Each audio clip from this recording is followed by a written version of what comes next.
Okay, we are back with another session here on Critical Failures. I believe on the 19th session of the current Curse of Strahd ReVamped campaign. We are here with John, HP, Palin, Gestalt, Marie, and we should have Thalmir later as well in today's session. But from last week to this week, there's been a lot of time that's gone by. Let's recap a little bit of what we've been experiencing the session prior. The party has been navigating the area of the Valachian town. There was a situation that transpired specifically inside the Blue Water Inn. There was a local resident, a partaker of drinking, who was just enjoying his beverages before he was kicked in the lower area by one of the party members inside this inn. There was almost potentially a mob fight that almost ensued, but luckily for our pumpkin friend Palin, trying to defuse the situation as he does best, accidentally got Ishmark to injure himself in an extreme way that caused another rage of panic, tension, and perhaps full-on mob mentality.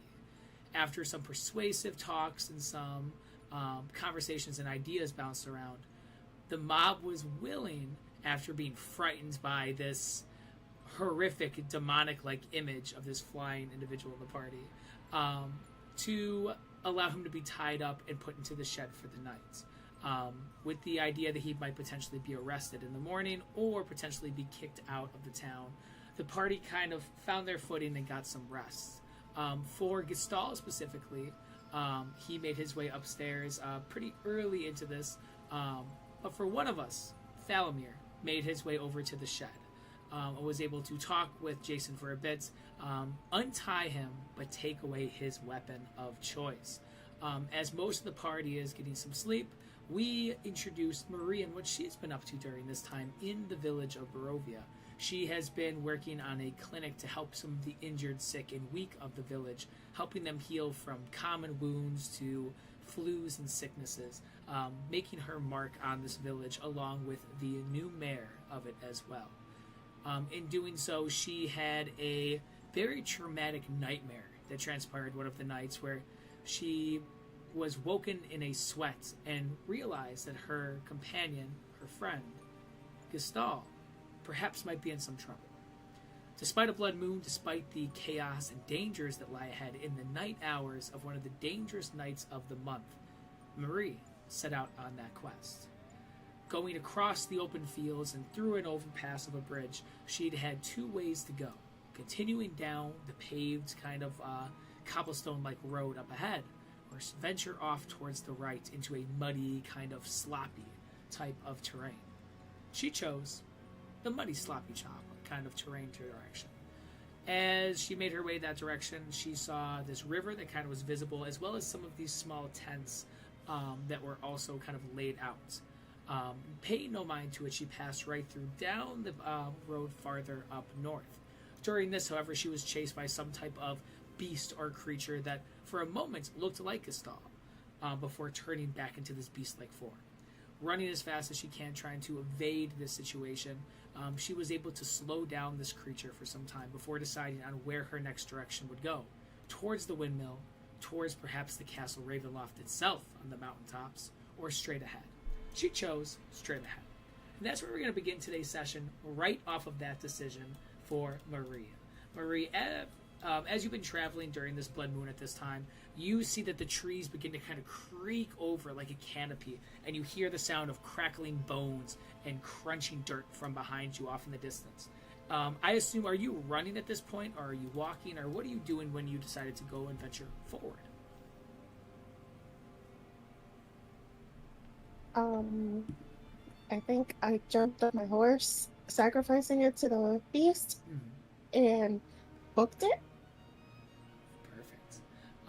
As you decide to kind of book it out of here at this time, running across this road, you feel like your feet are floating across the paved kind of surface as you begin to move as fast as you can away from the situation. The trees shake and creak with the wind. The blood-red hue begins to kind of beacon almost like a spotlight from the sky above. Marie, at this time, I need a very, very, very very important. D100 roll. We want to go as high as we can with this roll. First one of the day. Let's see. 95. Yes. Ooh. What a way to start. As you begin to make your way over there, you notice off in the distance that there is a large pack of ghouls that seem to be ripping flesh off of some type of deer, and you see that they kind of look around and kind of snarl at each other. Luckily, with that roll, you're able to evade and go around that. As you continue to go towards this direction, you feel as if you had a sudden surge, almost like a push of energy to kind of propel you forward. Almost as if there is a divine that is helping guide you on this direction. As you're going, you do notice something of interest with that roll that catches your eye. As you are making your way down the road, you notice that there is a small crate that has kind of found its way as a home on the side of this road and is a little bit half buried. You can see that it's sticking out. It must have fell out of some type of wagon or cart, but for your lucky day, you see it along the side of the road. It's no bigger than the size of about 2 shoe boxes in length. As you see this, do you investigate this or do you continue forward? I'll poke it with something. As you stop and you poke it, you notice the sound of wood, as this is a wooden box with these reinforced iron kind of outlines on the exteriors and all the edges. You see that there is a small padlock that is made out of iron, but has what looks to be a golden plate across the top of it. It looks to be a little bit expensive.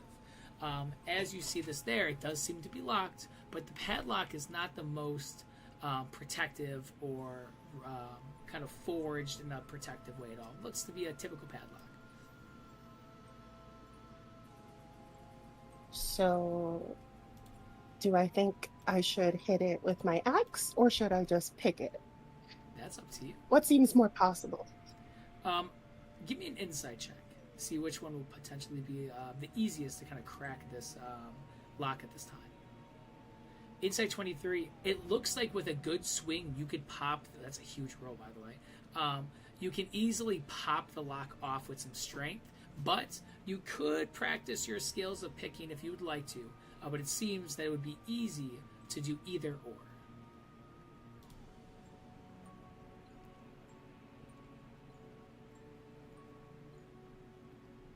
Okay. Yeah, I'll try to pry it open with my axe. Interesting. Okay. At this time, feel free to give me a strength to kind of crack this with advantage on this one. Big roll. Let's see it. Dun, dun, dun, dun.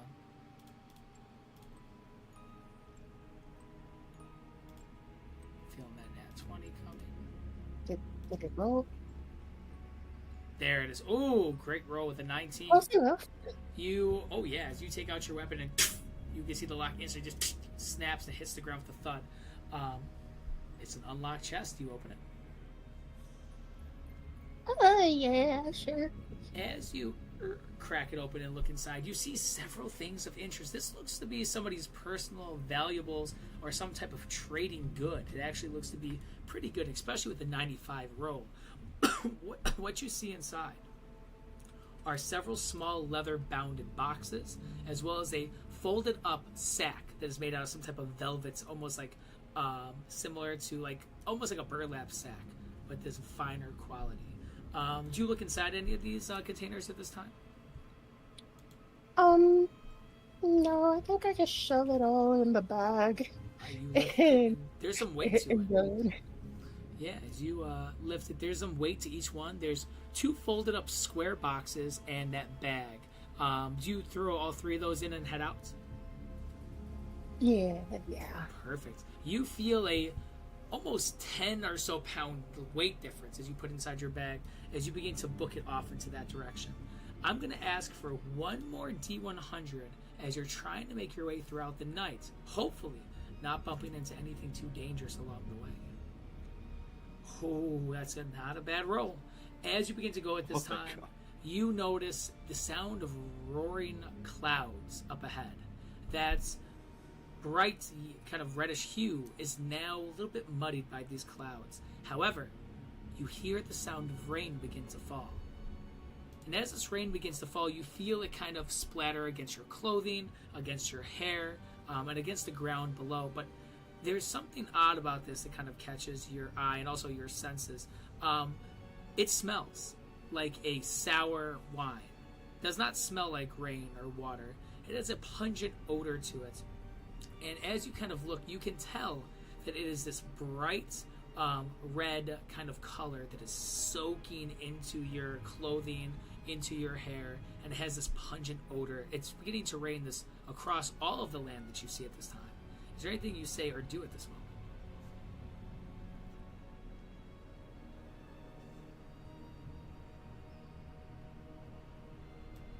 It's like I'm back home.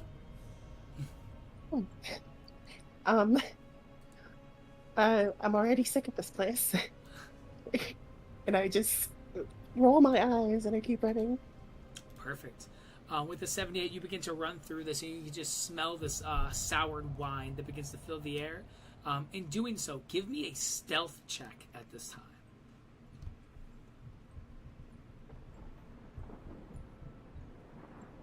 Big roll here.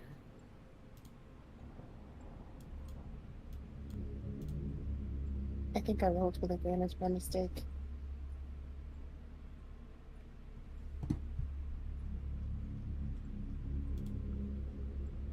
As that's beginning to roll in, I'm feeling another big number. We had a 19 previously, a 23 at our first hit. Oh my gosh! I rolled 2 24s. Look at that. That is a absolute beautiful sight on this. You hide perfectly off to the side.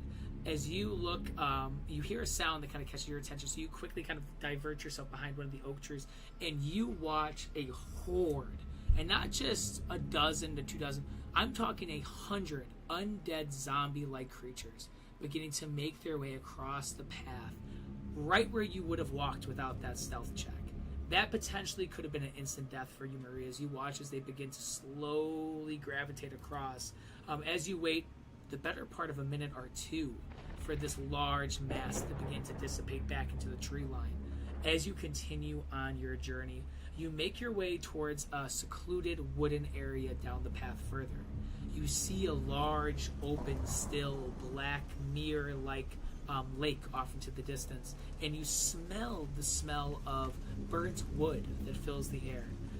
You know that you might be near some sort of settlement as you see lights barely in the distance flickering away. Still a little bit of travel in between. Marie, one more D100 for the blood moon at this time. We need another a 3. I got a 3. Okay, Marie.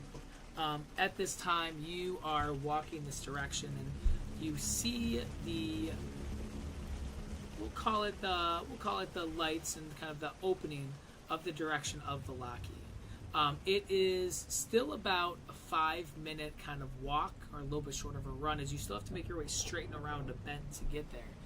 You hear a deafening howl from deep inside the woods.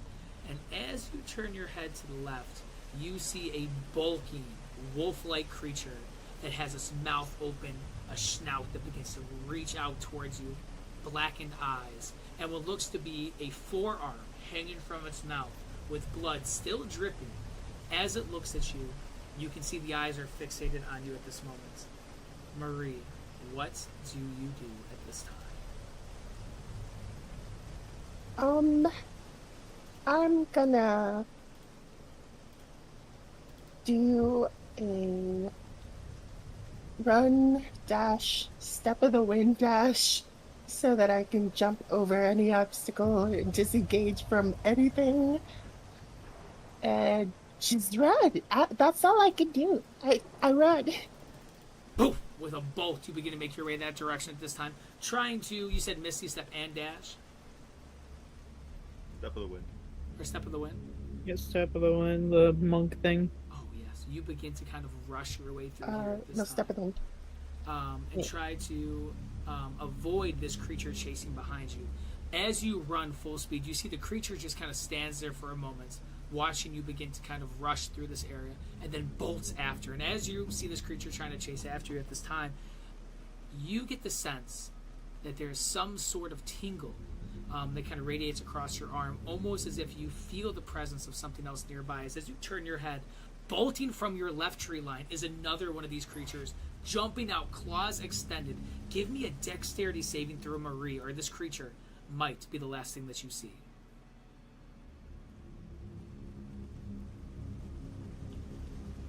Big roll. We need another big number. We need something that is going to just cap this encounter off with some beauty, Marie. A nat 20 would just be perfect right now. Oh, yeah, let's just roll a nat 20. Manifest this nat 20. You got this. Believe in it. Do it. Let's do 7. It. Oh, I knew it. The I creature. got that one instead. Oh. The creature jumps and attacks you from the side. And as this happens, you feel a searing rip that goes across your chest, back, and arm at this moment. Trying to dodge this, you were unable to. However, you do take a pretty heavy blow from this creature. As the creature hits from your side, you are going to be taking 14 points of slashing damage. And this is magical slashing damage as it rips across your chest and arm. And as it does this at this moment, it just slides off to the side. You see that the dirt kind of sloshes off. The wound's fresh and bleeding at this moment. You look at the creature. You see it kind of licks its chops. Are you continuing to try to run at this time? Yeah. As you bolt again, you begin to make your way. Anything you're doing For the wind specific? again to disengage. Yes. As you begin to avoid this creature, it begins to kind of speed up through the mud. You can see its claws begin to roll through. As both of them are chasing you from behind, you see the direction of what might be the bend going to the gates of the town. As you get closer and closer, on your right side, there is another one of these creatures that tries to blindside you around the bend. Marie, probably the biggest roll of the night, potentially, is another dexterity saving throw at this time. As Gestal says, as Palin says, as everyone's saying, we believe in you. At this moment, Marie, get to that gate. I believe in it. Nat 20. Flip the script. Flip the script. Let's see it. Critical failures, critical winners. That's what I want to see right now. Come on. Oh no. 19! Let's No. go! As it jumps, you will not fall for the same trick twice. As you duck, the creature goes right over you and kind of hits one of the trunks of the trees, and you guys hear as it kind of gets up and moves itself. You are running right towards the direction of the gate. What you can see is a large wooden gate that is towering size, easily about 20 feet tall in height, and is closed. You see that there's archers along the tree line, above it against kind of the wall of the settlement. And you also see some guards also standing there, kind of looking on post. As you get closer, you hear the creatures from behind. What do you do at this moment? I'm gonna use my last monk point to step of the wind again to double my jump. So that I can make it most of the way up the gate, and then I'll just run up the rest. As I say, I'm being chased by some baddies. Need to get in real bad. As this happens, you hear a voice goes, "Stop! Stop where you're moving! Stop!" And as you jump, you can see all three of these wolf-like creatures stop and kind of go back into the darkness. But as you jump with that kind of length up on the most of this side of this wall, you see that arrows are bent and 3 arrows are shot in your direction at this time, Marie. Marie, at this time, the first one going your direction is going to be a 13 to hit.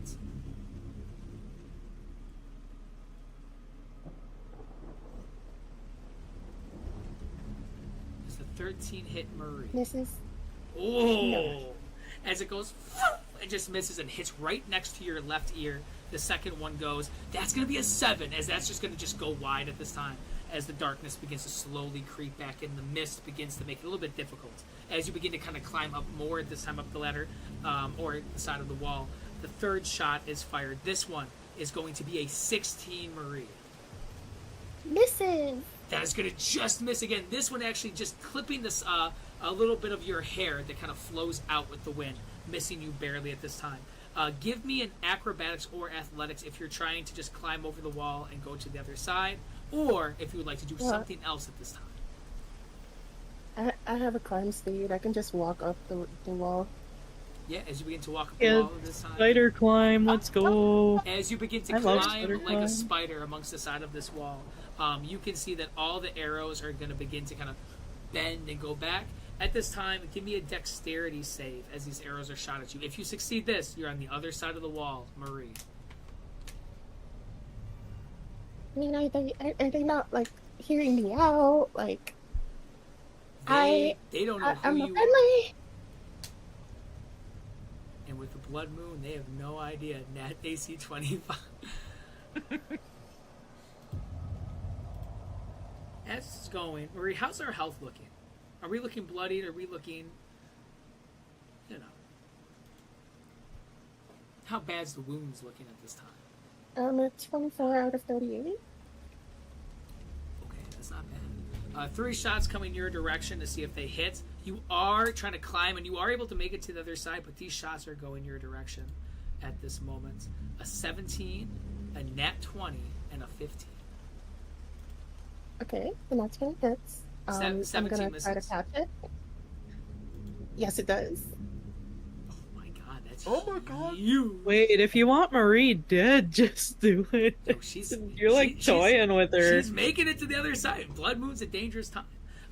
So only one shot's trying to go your direction, I believe, at this time, right, Marie? Yes, and I will attempt to catch this one. All right, feel free to try to attempt to catch it at this time. Stuff.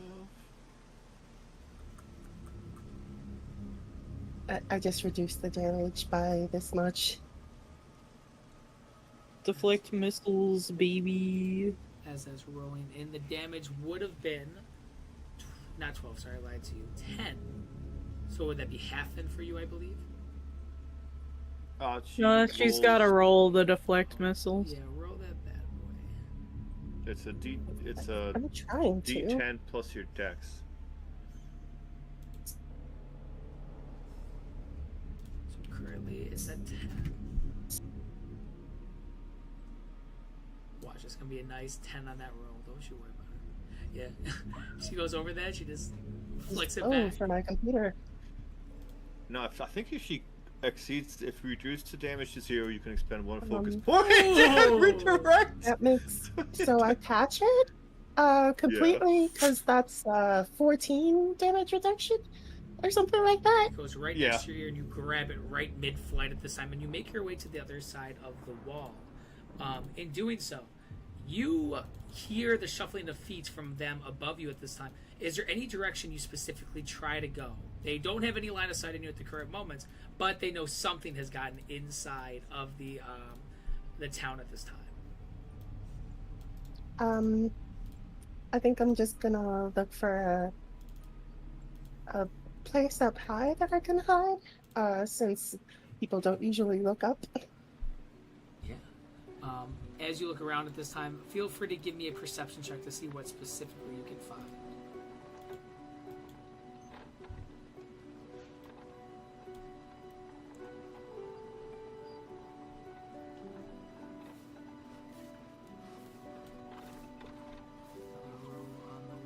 My expertise is coming in handy. Yeah, no, this is huge. Huge catch on that as well. We're loving this. 14. You're able to see there's some rooftops in some of the residential buildings that you can hide in. Some locations that you see of interest would be a church with a large kind of bell tower. You see that there's some type of inn that is kind of a little bit down the road that you can see glowing light and billowing chimney smoke from. And then you see other directions deeper inside.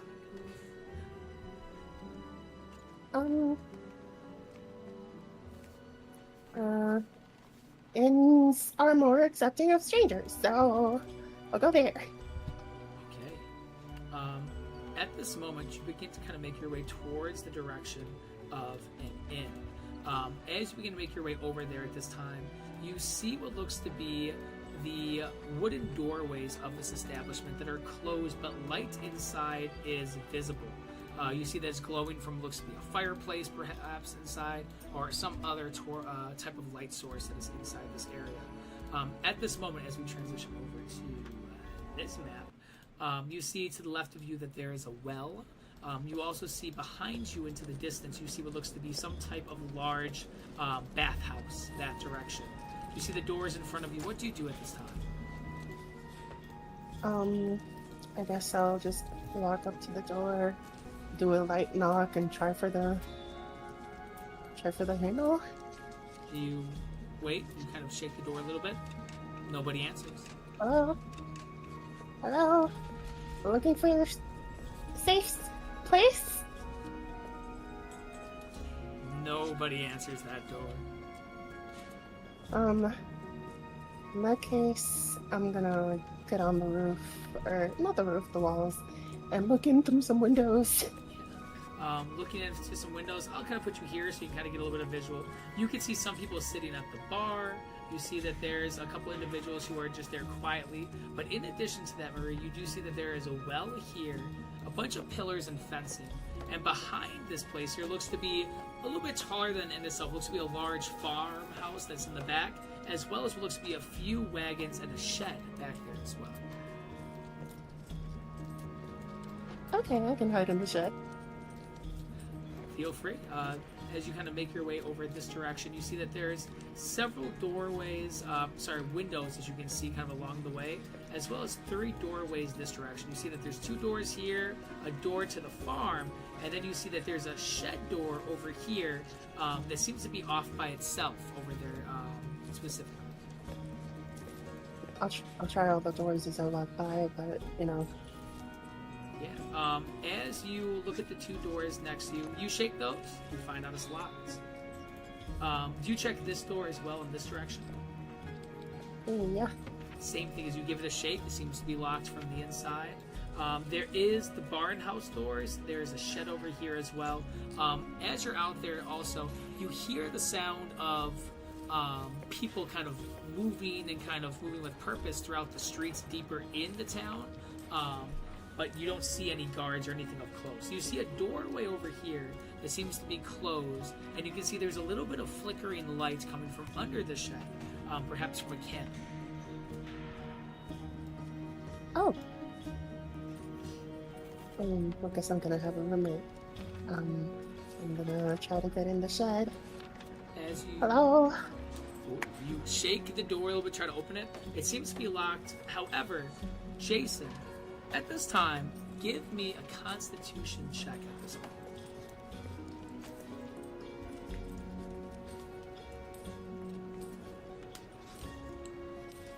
Big roll You're for... muted, Jason.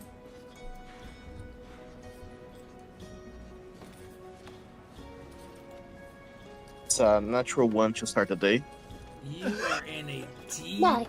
sleep, Jason, out like a light.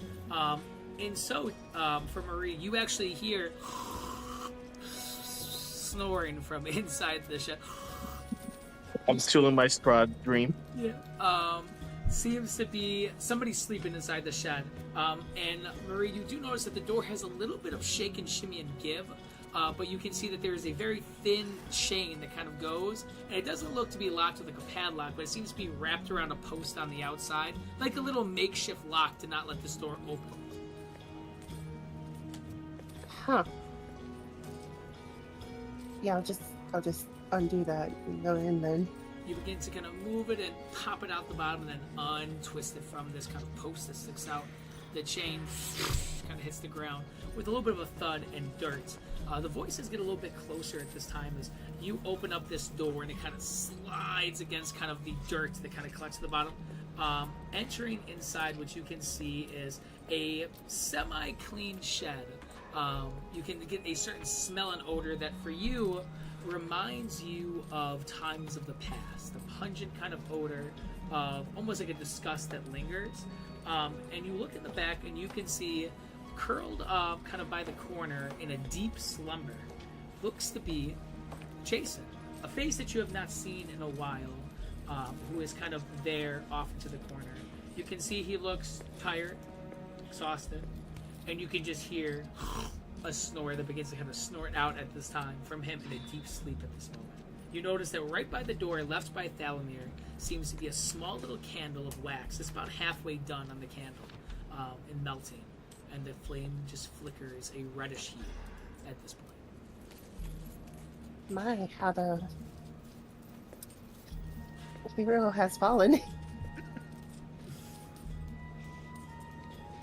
I'm just gonna close the door behind me, and I'll go up in the corner of this roof.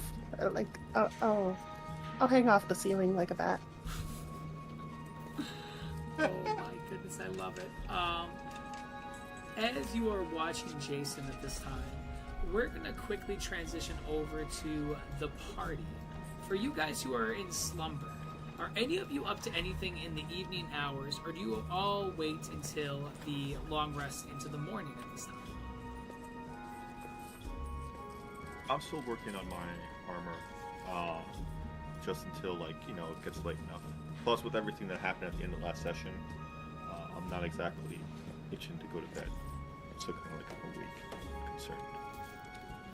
Perfect. This time you... Go ahead. I was gonna ask if Gray would have heard Marie, calling out there or anything like that, given that she was awake. You are kind of in that corner looking at the beautiful wall that you call home in the bedroom. Give me a perception check. Let's see if we're able to hear this during this night hour. I'm up too. We'll see. Well? Alright, I rolled a nat 1. Gray is we're trying really hard to pretend she's asleep for Palin. Feel free to roll for yourself and get rid of these nat 1s off this. Oh! Talk about purging the nat 1s with a nat 20. Gestalt, Christ. how could you not know this voice? As you are working on your armor, the giggling maw kind of hanging about inside your room as well with you, you hear a familiar voice ask hello, and if anyone is there, and then you hear footsteps leaving that front door, and it takes a moment, and then you process exactly who that is and exactly why that voice might be outside at this time. Gestalt, what do you do? What is the distance between my window and the ground? That distance in itself should be 20 feet. All right. I'm going to grab my rope, and I'm going to tie it to something sturdy, and I'm going to climb down out of the window. Yes. Well, no need to roll for this as you begin to kind of dig deep into some of these perfectly carved cobblestone-like kind of bricks that kind of align the outside of this, giving you easy footholds for your feet as you make your way down at this time. Once you plop on the outside, you're kind of in the front of this area of the inn, and you can see that there is a set of footprints that seem to go from the direction you are, kind of towards the back area of this property. I'm going to start following it, and I'm going to pull out Labyrinth's Fang, just in case this is another trick. But I'm going to go out, start making my way, follow it. You begin to make your way there. Give me a D100 as you begin to approach. 58.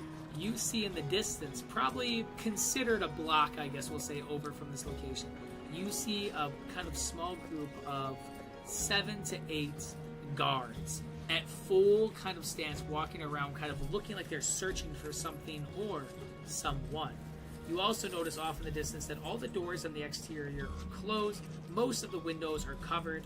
You see that there is the shed back there, also the direction of the farmhouse. Now, the guards are behind us, kind of going towards the street that leads you to here? Or are they, around where we are?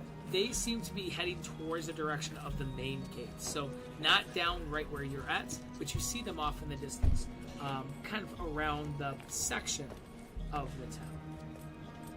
Okay. Do I still see the tracks? You do. Alright, I'm going to keep following the tracks. They begin to go. You see they veer towards some of the windows and some of the northern doors here of this area. And you see it continues from that door set to that door set. And you see they end right towards this shed door, where you can see a faint, flickering with that 21 perception, candlelight that kind of just glows a little bit under. I'll make my way to the candle, to the doorway, can I like see? Is there like a crack maybe in the wood or something, or like a hole I might be able to peer into?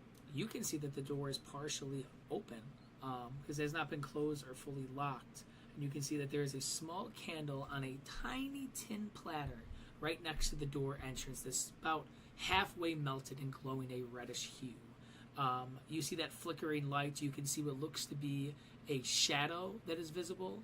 It looks to be of somebody who is curled up that kind of glows off into the corner. And then, Marie, are you trying to be stealthy or are you just trying to hang out inside this room at this time? I'm just sitting in my ceiling corner. With that ceiling corner, you also see another shadow that kind of glistens down. You can't make out any details on what it is. It just looks to be a shadow that kind of comes from the ceiling.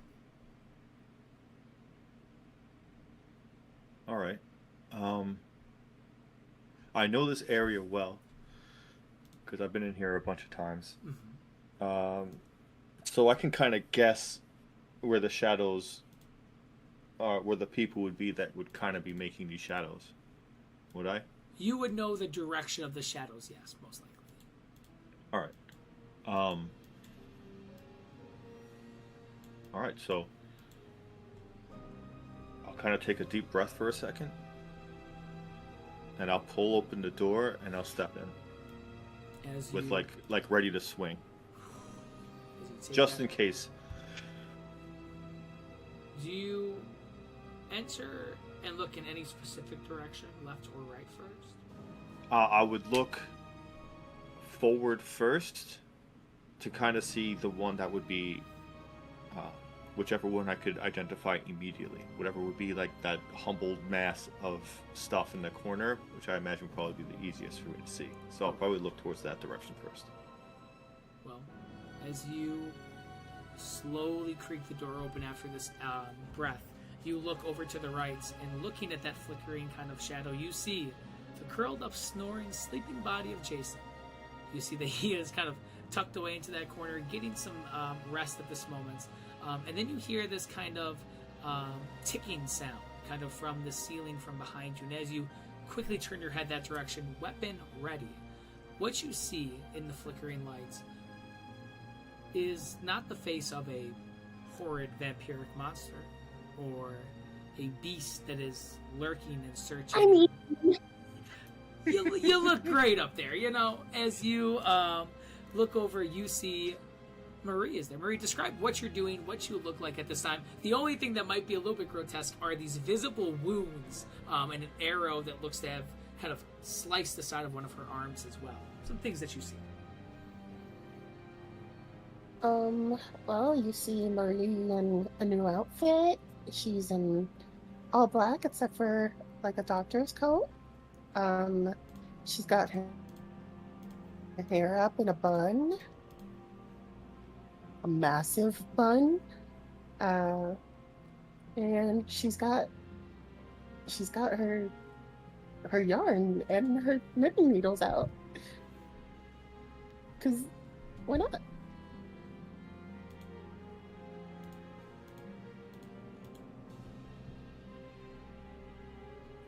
A big like an actual smile will come across Gestalt's face. And say, Marie, you came through this?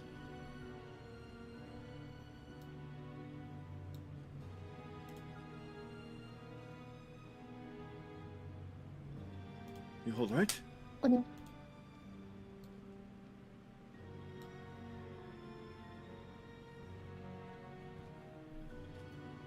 You hear snoring. oh off. yeah.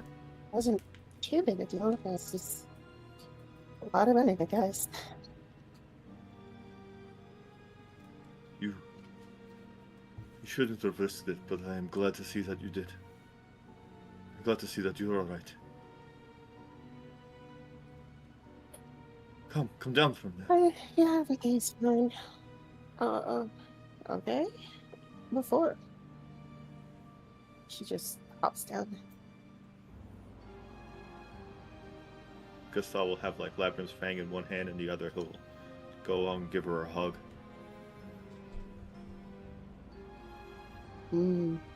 She just awkwardly accepts it. Are you sure you're alive? I don't know. Are you? I had this weird premonition, dream. It was a memory, actually. I had a memory come back in my sleep. Of what? What did you see? Some woman I didn't recognize, and then the woman turned into us, having our souls sucked in by our dad.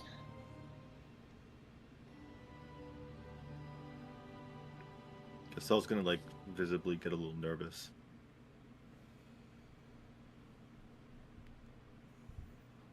You killed father. I doubt Well, he would be living yes. in a place like this. Well, I think it was an omen of sorts.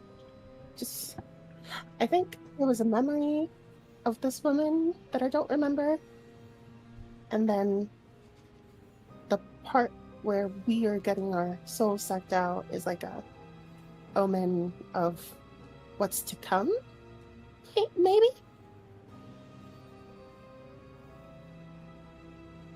No. It's funny because I don't have a soul, so it's kind of a silly dream. Whatever impending darkness this dream brought, we will make sure we will get out of it before we have to deal with any of it.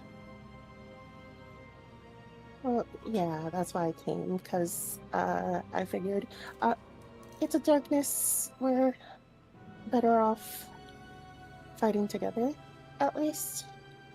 Well, I don't want it to take you because I left you alone, basically. Do not worry. There is nothing here that is strong enough to take us. Jason said that he's felt his nature was the one that you shared with him, growing stronger since he's been here. Do you feel that? Honestly, I am so far shut off from it that no. Alright, as long as you are alright. This concerns me because Jason is going seemingly mad, but... Oh, is that why he's, sleeping like a pig in a shed? I'm gonna look over at Jason. He attacked a man and then made the circumstances exponentially worse. And it decided to turn into some sort of alternative form that he's gonna spit, somehow capable of manifesting. And in order to keep everyone in the inn from killing us and him, he had been barred and forced out here.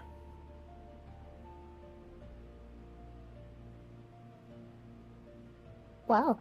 The last time I saw him, he was all high and mighty about being super good and helping people and killing monsters. Unfortunately, that has not changed. Just his behavior has been reckless and oddly vindictive at certain points. But still, he still is every bit of what you said he is. He's just reckless now. As I see. you say reckless, Jason, you kind of roll over a little bit in your sleep, and your eyes feel a little bit heavy, and it's been a pretty tough day for you. Your eyes slowly kind of creep open, and the first thing that greets you is the flickering candlelights and the presence of two figures standing right in front of your direction, about 5 feet away from you at this time. As your eyes kind of open, Jason, what do you say or do at this moment?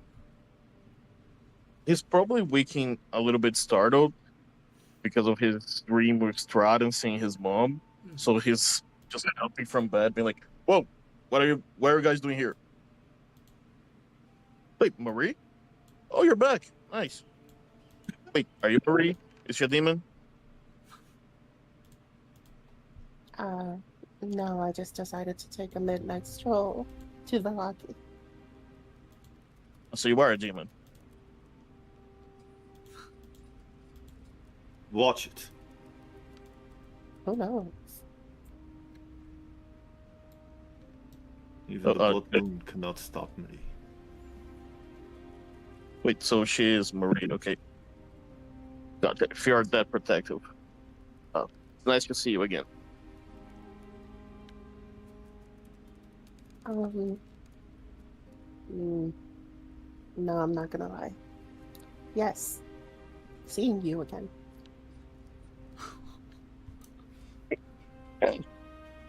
And it takes a little bit of time for me to grow.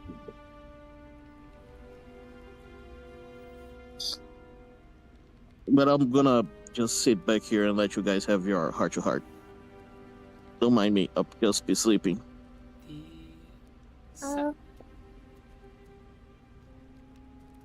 the second you see him kind of just lean back, as he kind of like observes your guys' conversation, you see that the second it kind of fades out of the candlelight, you see the silhouette of the mask and glowing eyes looking at you on his face as you just watch as you guys have this conversation. wait, he has the mask on? You didn't see it on, and then once he kind of leaned back into the darkness, you see the mask on his face at this time, with glowing white eyes. What's up with the mask? Oh, that's... We can say it's my other half, you know? It's a part of me now. Oh, parasitic curse. Got it.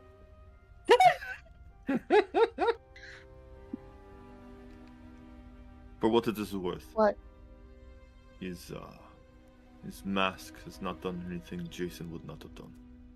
In fact, I believe we would have lost Paladin without it. Oh, he's still alive. Nice. But there are those who seek to punish or destroy the mask. They feel it is dangerous, corruptive. But all I see is That's what comes from parasitic curses. I have not seen Jason act out of his normal self. Even his foolishness and reckless actions. They all stem from that perspective that Jason has. So I see no difference. So you're saying he'd be stupid regardless. I'm still here. I can listen to all of this, just letting you guys know. So I Stand think by what you sorry. say. But Stand by what you say. Don't apologize. I am so sorry. I totally didn't mean all of it. Yep. outside of needing to restrict Jason's speaking to the public, he is still the man that I believe we met earlier. Let's see. Well, I'm pretty tired. If you wanna, I don't Please. know, invite me to your room or something. Of course. I would not have my sister sleeping in a barn. On a shed. Yeah, I left it I don't open. mind it, but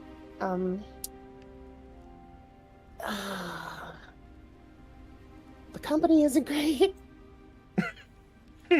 What the hell did what the hell did I even do to you, Marie? Like, goddamn. You're just, it's just you're just snoring. It's not anything to do with like how you are or anything. Jason, the punching bag, man, the punching bag. Like, all I've done is sleep. Like, I'm getting shit up. That's the way I sleep, goddammit. There are guards marching their way to the gate. So, in truth, you considering Jason's actions, I imagine they will be here in the morning. And considering I've killed 3 of them tonight, I imagine they'll be coming for me as well. Wait, you killed 3 guards? I did. Why? Why are you killing guards? As it turns out, they are members of Lock and Key. And I'll look to Marie and kind of like notion to her. And Lock and Key is here. And they have been sacrificing children. And we believe there is a noble house that is responsible, or in league with them. And there was an attack on the city last night. Earlier, I should say. And I believe they are all connected. And so now the guards are now beginning to understand that they are here, since they've seen the brand on the soldiers that they killed. But like, did you just kill them on the open? The first one was not as clear. But when I dragged his body out into the street and showed people the mark, it drew the other 4. And then I killed those 2. And then showing those other 2 guards the mark on the people that were with him the entire time. They started to see and understand that the people who they said they were not. And that the losses of lives this night were all in conjunction with this evil organization. And so they walked away. Let me get this straight. You killed 3 guards in broad daylight, and then you paraded their bodies. Yet somehow I am the most reckless person here. Gotcha. I'm glad you see it the correct way. But remember, it is Lock and Keys that will bring us to the Watchtower House. And those are the ones that were sacrificing the children. Those are the ones that hired the hag. You and I were of similar mind in dispatching them and the hags, right? Oh, absolutely. This is how we can do it publicly. And this is how we can make our way to them, with the citizens behind our back.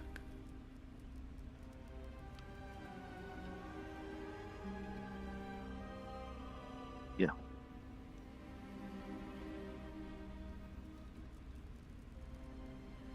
Okay. Okay. Like I said, catch me up in the morning. I'm a little too tired and too drunk and too hurt for this. Okay. Absolutely. Get you to my room and we can bandage you up and you'll be able to rest.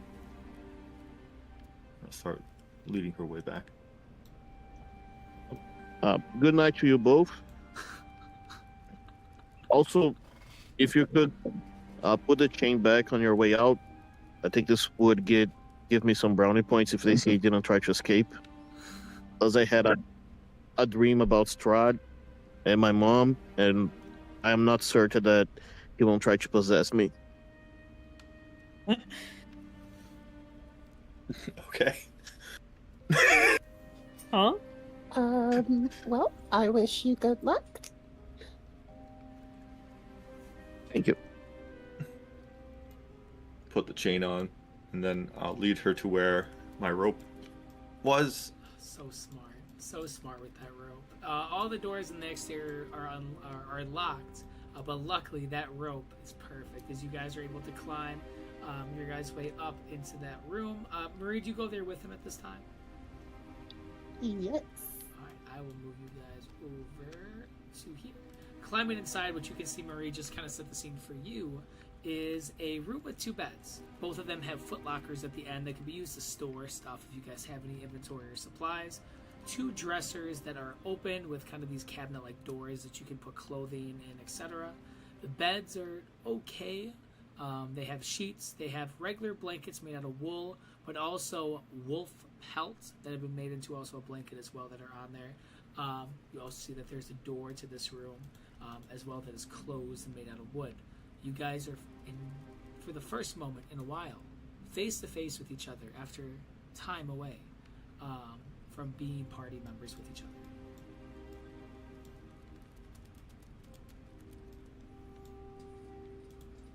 Well, I'd like to help. I'd like to help her bandage her wounds if I could. oh, I'm fine.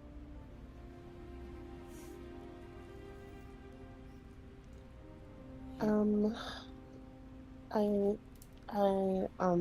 I'm gonna, I'm gonna do a thing. If you'll allow, I have a new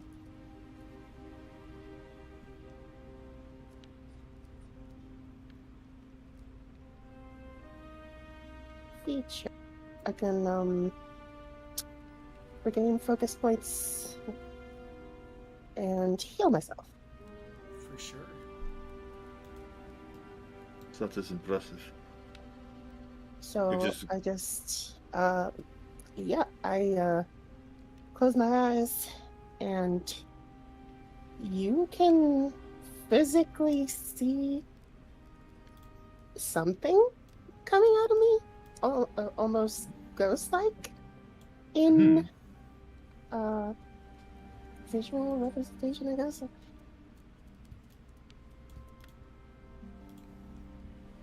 And that's me restoring my soul. That I don't know. Yes. I have.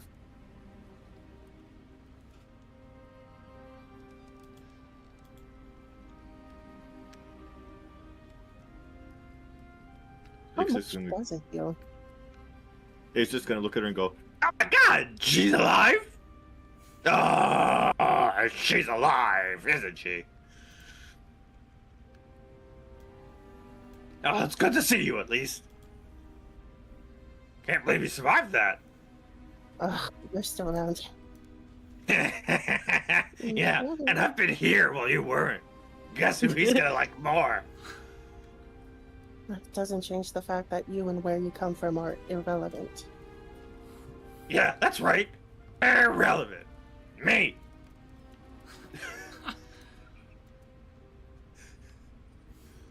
Gustav's gonna look at Igzig and he's gonna make him blink away into his own pocket dimension. Bloop.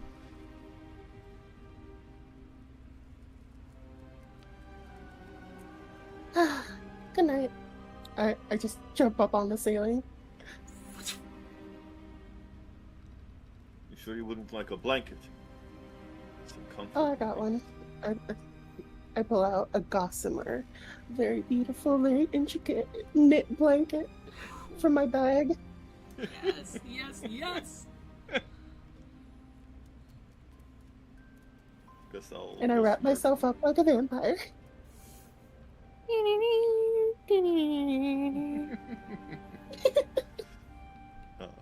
Gustav will smirk. He'll make sure the door is locked. You know, he'll lock up the window, put his stuff away, and go back to bed. Oh, go to bed.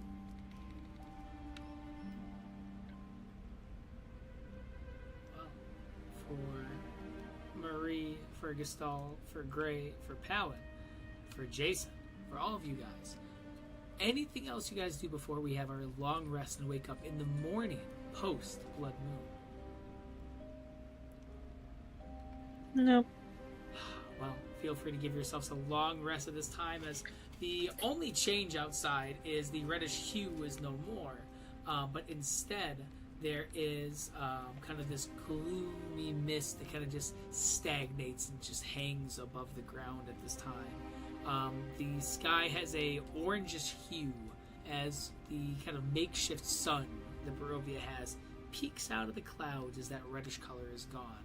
Not enough to give brightness or daylight or anything of the such, but just enough to be able to see as you navigate the streets once more. Lights begin to fill the lanterns at this time as you hear a billowing voice from the street side that wakes most of you guys up. Gray, you've been up this whole time. That shouts out, "All residents! A new curfew will continue to be imposed 9 p.m. every night.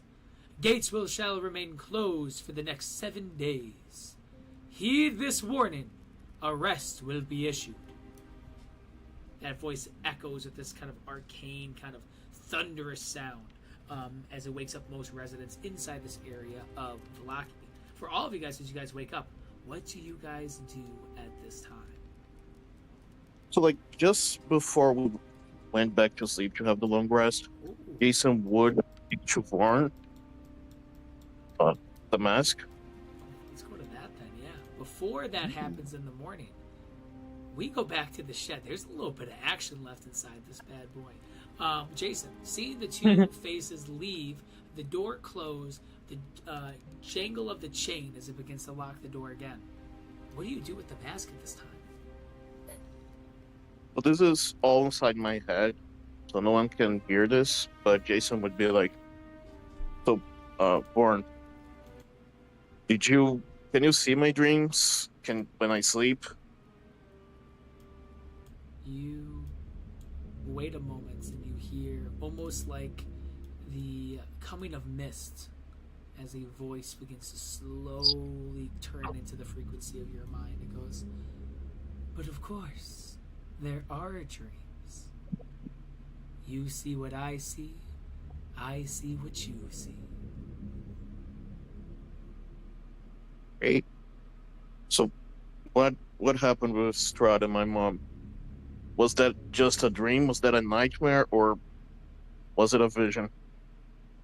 It might have been a vision. A dream like that. Oh, Jason, this might be worse than I thought. Perhaps our time is slowly slipping away. We had a deal to kill Strahd, didn't we? Yes. Then why are we being foolish, fighting people inside of this inn? We can leave whenever we want. Leave this scum of a group, and we can make our way up that mountain today. Why are we wasting Very time, strange. Jason? But there's strength in numbers, and these are very strong people. Like, traveling with them is better than traveling alone. But you're not alone anymore. We have each other now. I give you strength. You give me mobility. And we can control our destiny together. You say that these people are strong, but do you know the story of Thalamir and what he's gone through? How he's betrayed his group before? Did he tell you that? No, but he's gonna tell me when he's ready. And how do you know about his betrayal, if it exists? I would ask him about it if you'd like. See, Jason, besides us having a connection, you were not always my first deal. And you see this kind of pause, almost as if you hear the voice kind of fading in and almost like something pulls it back for a moment. He goes, nevertheless, if you want to wait for him to say it, fine. But what I will say is that his party died in his hands last time. And it wasn't by Strahd. I was there to see it all. Who are you? I'm Vorn. But what are you? Like, you're saying you saw that. Were you one of his party members? No, Jason. I was with him before the moon's rise of the recent decades. I believe it might have even been centuries. I've seen him in battle. I've seen him and his group of knights. They had good intentions, Jason, but not Thalamir. Now maybe he might be putting on a curtain to you and to the party. But we're so much smarter than that. We're gonna fall for his facade, the same one when he convinced his party to go to Castle Ravenloft with unsilvered weapons and blades that only could hurt a mortal, marching them up the mountain so they could get slain by Strahd and then waiting for his award, was frozen into stone, and I was ripped off of his face. Jason, that's the type of evil you want around you. Perhaps I am not your biggest concern.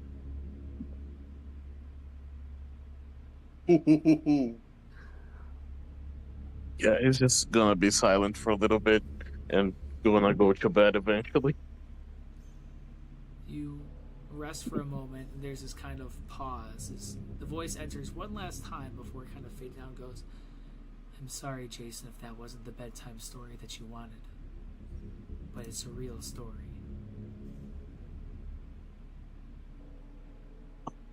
I await to hear from him. There are two sides to every story. Maybe it was just ignorance. Maybe he didn't purposefully let you guys astray. I was there. I would know. I will say, though, that saving Palin was a great decision. I think that the person behind that pumpkin flesh was somebody of nobility. Perhaps not of coin, but of good heart. Thank you for saving him. I think he can be useful for us for now. Good night.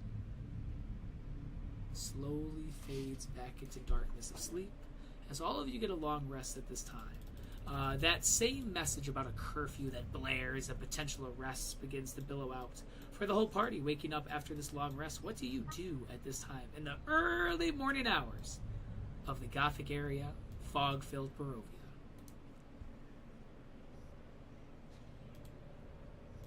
I'm gonna resummon Igsik, but I'm gonna make sure he's invisible and silent. I'm gonna say to Marie, Marie, I need to go to the orphanage. Oh, there's an orphanage here? Oh yes. What I said to Jason about the kids being sacrificed, that was true. And it was done through the orphanage. Oh, wow. The mistress did not know what she was agreeing to. And when the time came, the entity that was taking them, we dispatched.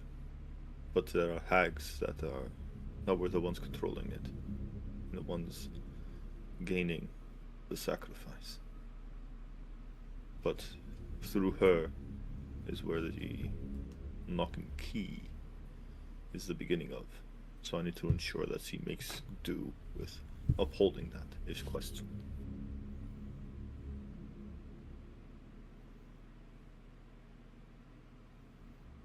But there's also something you need to know. I know Thalmir's will is not of his own.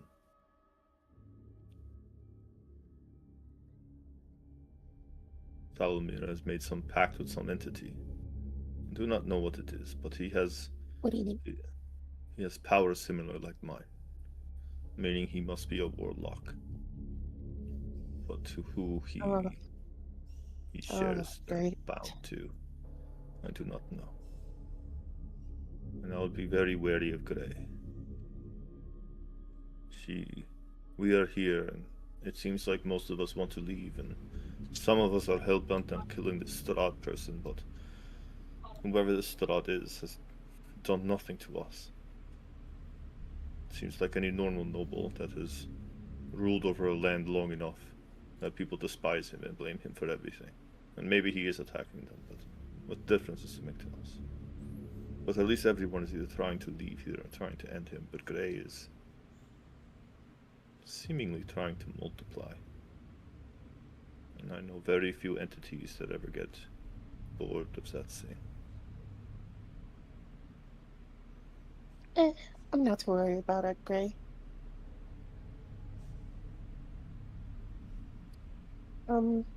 Just think of it as she is nature. Nature works in that way. If she ends up taking control of the entire world because of whatever abilities she has, that's because nature decided it would be that way. so I'm not too worried about her. Unfortunately, it seems that she wishes to stay here no matter what. So, at least you can corrupt everything here and not worry about her. God forbid corrupting someone else or someone important. Either way. And Palin is Well, actually not changed, thankfully. He is still the same good-hearted person that he was before.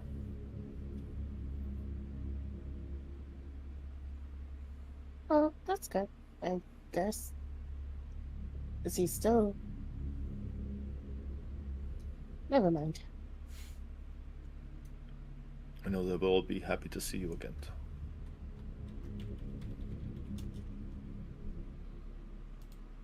I mean, have you guys run into any dangers? Like, have you learned more about this world, this area? We have. It seems there is a couple of places of great interest. There is a place, this wizard tower, that holds a great manner of knowledge about the monsters here and what you can do to kill them and the like. And there is some place called the Amber Temple. And it is there that... And apparently some great weapon is held. Some cure for everything. Anything that you've ever wanted apparently hides in that place, but it is exceedingly dangerous. Either way, I'm not so interested in that. Apparently this Strahd has spoken directly to Thalomir. And apparently we are to have dinner with him in a few days at his castle. Is that a good idea? They say he's the one that can get us in and out. And out of this world, back to our home. They say he's the only one. Which means he's the one that got us here. Why would he let us go over a dinner? And I do not know. I do not know why it was agreed to, but none of us were there when it happened. Oh, I got something for you. Actually. And guess I was gonna go through his backpack, and he's gonna give her Old Jack's Survivalist Pamphlet, Volume 1. Oh. Just Oh, that it has is this the book that you mentioned that I thought I had?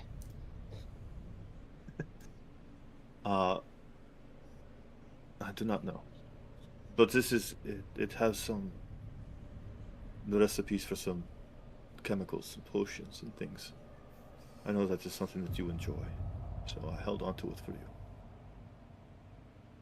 Oh, thank you very much.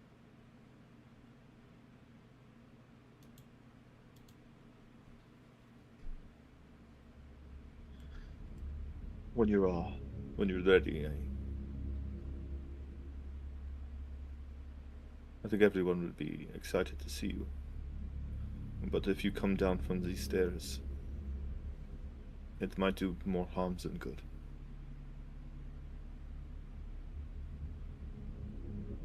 Okay. I just open the window. I will meet you outside, and Yep. I then start making my way to the front door. Because the last thing the people in the town that almost killed us need to see is a woman they've never seen before walking down the stairs.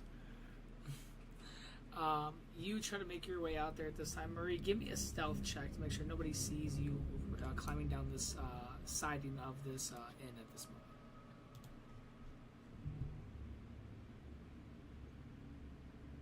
Big roll.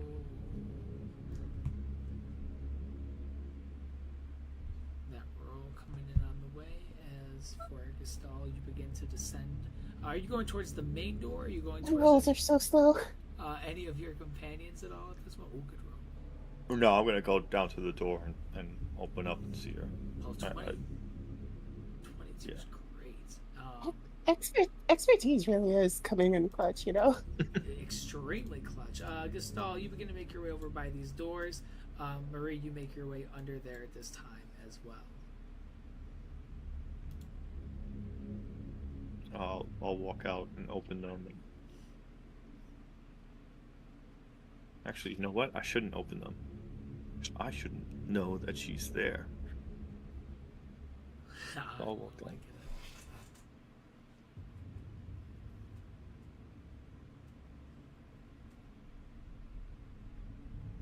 Is the door locked by any chance? Unlocked this time of the day. Okay. I'll have Ixik kind of like knock the door open because he's invisible. I can open my own door. Okay. He's a gentleman. Door Ixik hates doing it. He's not happy about it. opens at this time. Marie, set the scene for you just so you get a visual what the inside of this blue water inn looks like. It is a pretty well kept inn compared to the Barovian ones that you've seen. It has several tables and several different faces of different odd, strange kind of backgrounds. You can see that there are two individuals working behind the bar that are pouring different types of glasses. And there's a few people that kind of catch your eye. You see that there is a very beautiful lady who is sitting here. And the second you walk in, you see her eyes kind of raised and you see a smile across her face. You see that there is some older strangers here and in the southern section. They all kind of like look your direction. You see a couple eyebrows raised.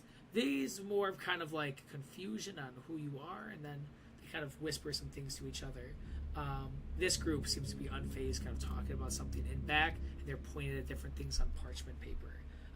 The biggest thing that catches your eye is you see this cat-like humanoid who is sitting here with this large hat and goggles looking at you, as well as a very colorfully dressed individual with the large top hats. This is the group that you see inside here. What do you guys say or do for the lower section before we make our way upstairs with Gray and Palin? Good morning, everybody. No response. Just all stand And up. I'm gonna walk up to, I guess, the bartenders, servers, and just, I'm gonna reach out a hand, holding my business card.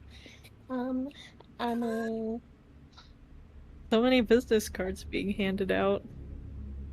I offer free, healthcare, and childcare sometimes as well. I'm also a courier, so if you need anything, just holler. It is very nice to meet you. Do you have a name? As he kind of looks down and reads it on the card, but looks back up at you. Yes, I am Maria Moreau. I'm currently working with the new mayor of the village of Barovia. I have a clinic down there, but I travel, so hoping to set up here as well. Well, I'll be honest with you. This is a perfect time. We're just under siege. How long have you been here? The gates have been closed since the incident, the siege that happened. Are you a local, or did you come in this week? I arrived last night, before all the stuff. You see the eyebrow kind of raised and goes, you mean before the blood moon? Yes. You see he kind of like looks over at his wife, and she kind of goes, well, we're happy that you're here. Well, many people have been injured with the siege that happened, and we can take as much help as possible if you want. Maybe talk to some of the town guards about some payments or funding to help you maybe make a clinic. We don't mind letting you use the farmhouse and back, free of charge if you're trying to help people get better. Oh, that'd be wonderful. Yes, I would love to. I will have a talk with the guards later, and maybe you and they can send people my way. Sure, well, feel free to check out the farm if you want. It should be unlocked in the back, and hopefully that could be a place that, I mean, if you're making any gold, maybe we can make some partnership with it. Well, I don't usually make any gold. I'm mostly just given anything the person can afford, really, even if it's not money. But uh, I will definitely um, be paying you for the space when I can. Well, we appreciate it, but make sure to check it, see if it's something that you would like. Would you like any drinks or food? Oh, yes, breakfast would be wonderful. Um, Anything you have is fine. and to drink? Just water. Yeah, if you're interested, we do have this energizing liquor that has a cream taste and a maple syrup. It's a house specialty. Um, I might have that tonight then. Of course. This is on the house. We'll get the water and food ready. Thank you. Well, for Gestalt and Marie, we're going to quickly transition back up here to the upper section of the property. Palin, long time sleeping, Pumpkinhead. Rise and shine, my gourd, as you open up your eyes at this time. You see Gray is staring at the wall. You see that there are some cabinets inside the room and a little bit of this glowing orange light that is kind of creaking in through the windows of the property. For you, Palin and Gray, is there any conversations or anything you guys do as you guys wake up in the morning hours? Gray's gonna go ahead and stand up from the bed now that the sun's out. Maybe stretch a little bit, to prevent rigor mortis and all that fun stuff. Achilles just snaps. Yeah. And then she'll go ahead and head out. She's not gonna try and wake Pelin up before he's ready to wake up. She'll just say hi to him downstairs if need be.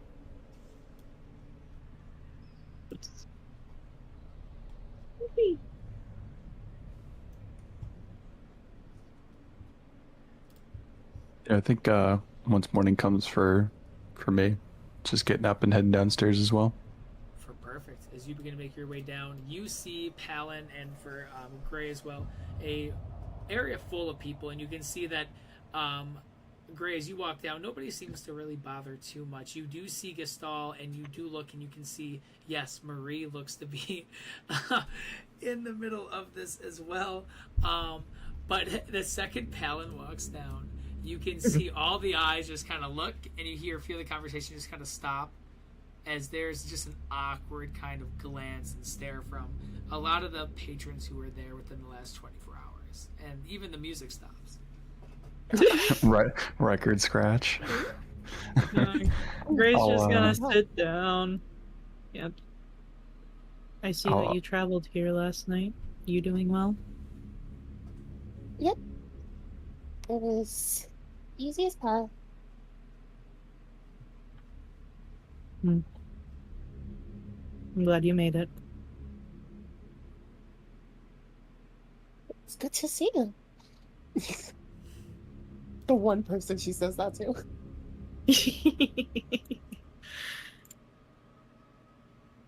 All kind of just like looks at Gray disapprovingly a little bit. But... Good morning. Good morning. From what I can tell, I missed something dreadfully exciting last night by going to bed early. And she'll just kind of glance over at Palin. Yeah, what happened? It's like somebody died as soon as Palin entered the room. Why Palin? I was there too. You've definitely got some All right. glances, Gestal, and tons of them.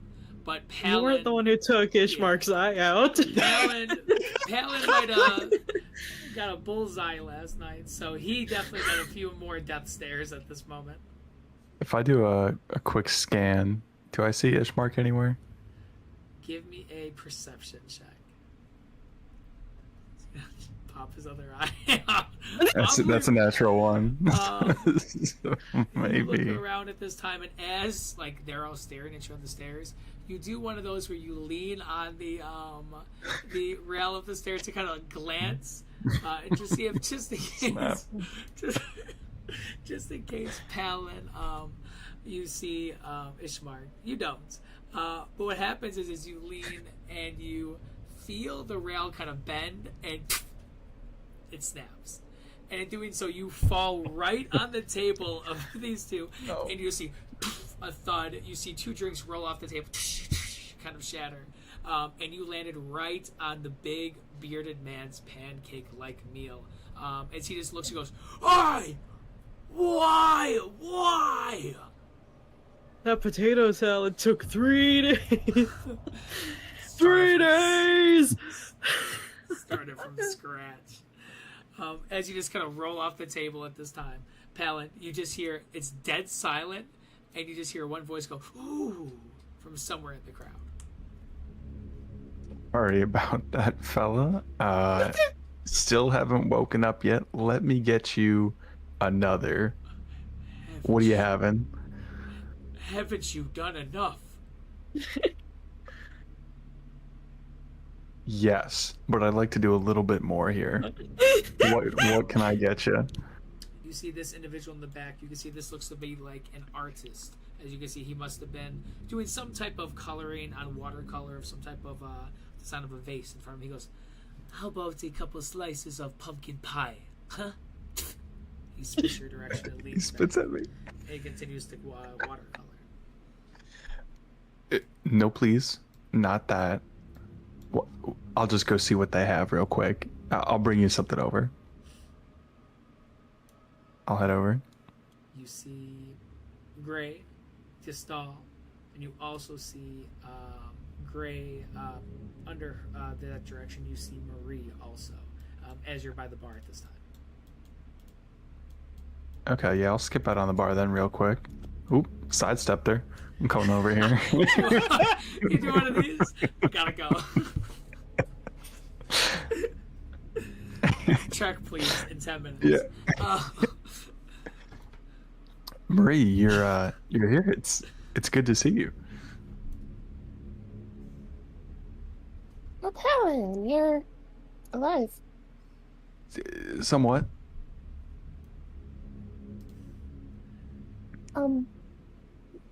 Did you like somersault onto that table on purpose?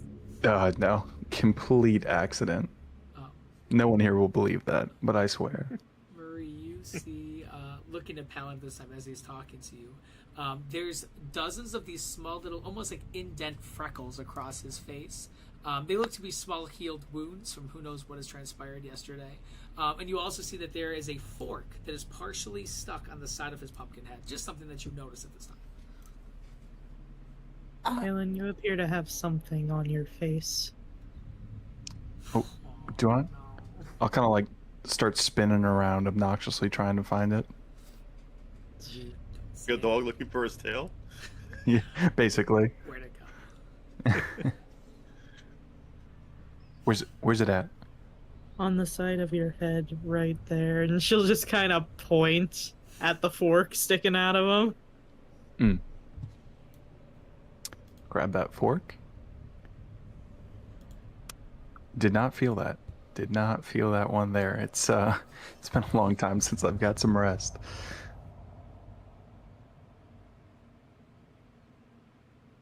Wow.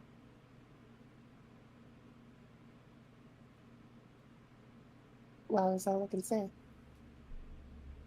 Fair enough. I owe that gentleman over there some more pancakes, so if you'll excuse me, I'll be right back. I'll head back over here.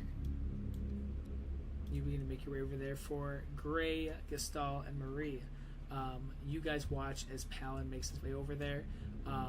This woman who is working behind the bar is preparing the meal to give to you, Palin, at this time. Yeah, I would like a couple meals for the gentleman over at that table behind me. A couple ales if you got it. How much would that run? 10 gold. 10 gold. For that. Do they have a tab open? You see, she kind of looks at you and goes, "That's 10 gold for the food and fixing the rail of the stairs." Yeah, sorry about that. I did not mean to do that, I promise. You leaned on it. I did. That is my fault. She just has this blank stare and she goes, 10 gold. Yep. They said they had a tab open. They do not have a tab open. I think they'd like to open a tab. She kind of looks and goes, "Would you two gentlemen like to open up a tab?" And you No, can see no, them no, go, no. Don't "What? bother them. Tab? What are you talking about, lady?" Why would you yell to them? This is a... There's no need to yell in here. Okay, listen, here's the thing. I don't have any gold. And I need to get them a meal. I need your help. What can I get you? What do you say I give you one of these and I'll take out a stone and offer it to her? What type of stone? It's just it's smooth. Okay, hold on. It's smooth as marble and it's in the shape of an eye. So it's a cool Cat's eye stone. marble? So this was from the murder house. She looks A at novelty item, madam. She looks at it and A goes, collector's piece. She goes, "How about you give me that and 8 gold?" Madam, I don't have any gold. Then there's no conversation. As she begins to kind of turn and walks away from you at this Okay, time. but like, that's 2 gold. You were thinking it was worth. Please come back. No. She You can I valued get that for the stone at 2. Yeah. I'll take one meal. Just one meal. trading my pebble for Strahd. As she walks away at this time, Just one meal. you No. guys watch as Palin gets denied a meal of service at the bar at this time. As he's just holding up a pebble towards her face at this moment. Have you guys not made any money from this all this time? Helen and I attempted to. Unfortunately, things did not go according to plan. The spiders were liars. Scoundrels. Spiders were liars. Well, back in the village, I made a whole business and came into quite a bit. Unfortunately, our do-gooding has been mostly for free. Well, mine was too. They paid me with things, and then I turned those things into other things, and I sold those. We did not get that far. No, we did secure the ability to stay here for free for a week, and then I secured staying at the church after that. But unfortunately, Father Ford might be dead, so I might have to overtake the church for the time being. In which case, we at least have the church. Unfortunately, I do believe the bridge for staying here for a week may be burned for some of us. Again, I am very thankful that I went to bed early.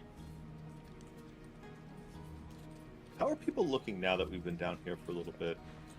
Slowly, they're kind of doing their own thing a little bit more now, a little bit less eyes on you guys, but there's still tension, and even some people are purposely turning their back towards you guys. But it's not as intense as when Palin was down there. Specifically for you guys, though, there's not as much tension as that.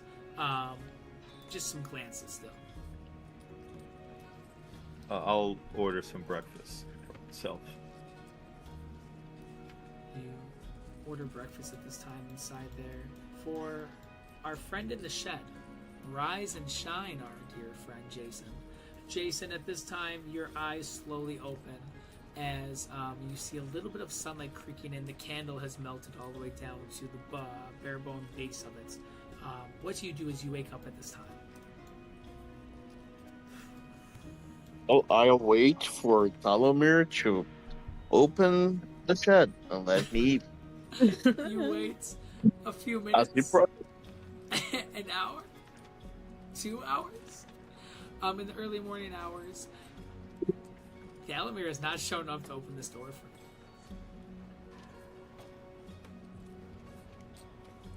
You know what? On a rare moment, Jason is going to be an adult. He's just going to sit and keep meditating. He's like, nope. Well, even if Talomir forgets, someone is going to set me free, right? They aren't just going to abandon me on this shed. So, no, he's just sitting, meditating, like trying to find inner peace. Yeah, I think you hit it right on the head. Speaking of inner peace, an inner piece of you begins to speak to you at this moment with Vorn communicating with you during this time of desired meditation. The voice comes back in through the static. Isn't it a shame when you're let down by a friend? I thought that you listened to me last night. He's abandoning us just like he did them before. Talomir's coming, okay? He promised me. He's not gonna break that promise. This is a smaller promise than leading a whole group to their death on top of the mountains of Castle Ravenloft.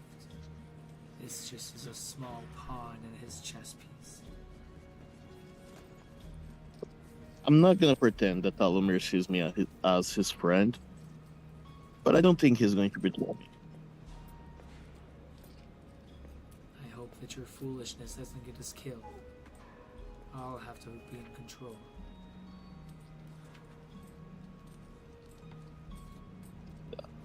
I appreciate you letting me still be on the driver's seat.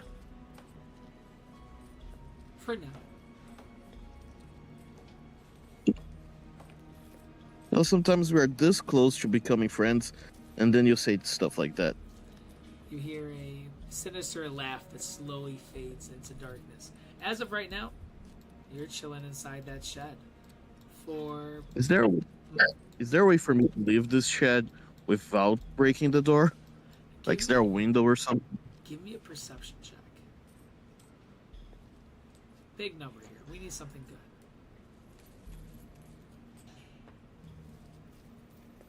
Nat 20 on the way. 9. The door is closed. Closed and locked. The only thing that you can potentially get through is the ceiling does have very loose flaps of shingles. You would actually have to break a portion of the ceiling to get out, but it is doable that way, but it wouldn't be the most silent. Jason is going to believe in his friends and just give one yell, be like, "Hey guys, I'm awake! Don't forget about me!" The voice Like he's screaming this. The voice echoes to deaf ears on the exterior of this. Gray, you do not hear this. However, you get a kind of uneasy sensation looking at the table, seeing one face still missing at these early morning hours. That's just the kind of sensation that you feel. Has Thalomir already fetched Jason? I have not seen either. What happened last night as far as Jason goes? I do not believe I saw him upstairs.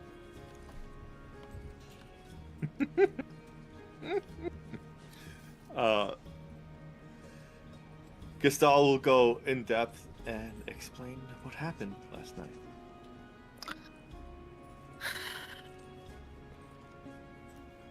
I have not seen Thalomir at all. I will go and fetch him from the shed. And with that, Gray will go outside, take the long way. I can't wrap my head around the entire situation. Like, why? He did it because his sister was kidnapped, we believe. And he was drunk, did not care.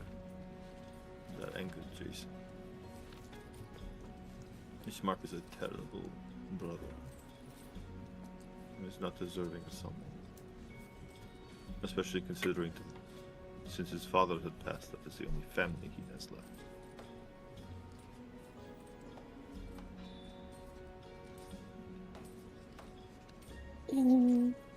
You don't think it's just, a normal mortal's only possible reaction, considering the greater powers that be here and his powerlessness?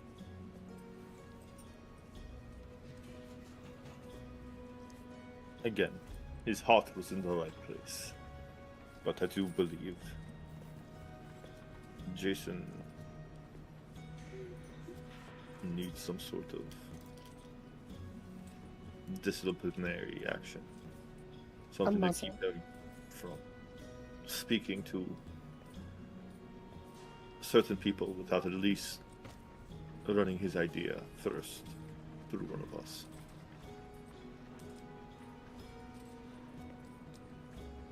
A hypothetical muzzle, yes. It is unfortunate, but if we lose him, we are worse off. Because again, he is reckless, but his heart is in the right place. And he is loyal to us. From what I can tell, he does everything to save Paladin. You do not so easily throw something like that away.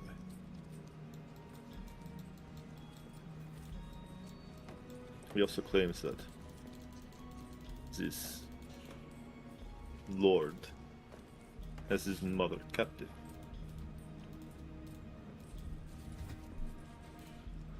And that might be causing these circumstances to be more visceral for him.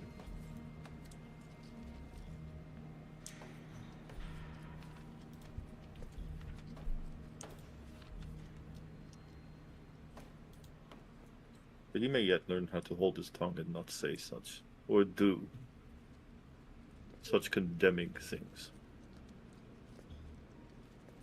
Comes with age, I suppose. He is the youngest of us, right?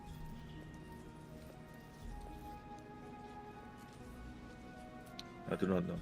I do not speak of those things. You don't speak of ages? I don't speak about their lives, or what they were before this. Oh. That is more your thing to get to know them. I mean, I guess.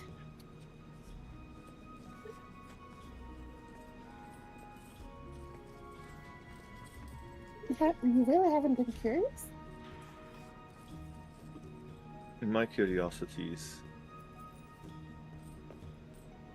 I've been really, I've been too wrapped up in my own theories and trying to find a way out of here. To really be so concerned about them. What I know is what they're capable of. What they've proven, what I've seen. They are all over the place. But when there is a singular mind on task, they are quite effective. The monstrosity we fought under the orphanage. The assault that happened last night. before the blood moon. Even though there were casualties, we managed to save a lot of people. A lot more than had we not been there.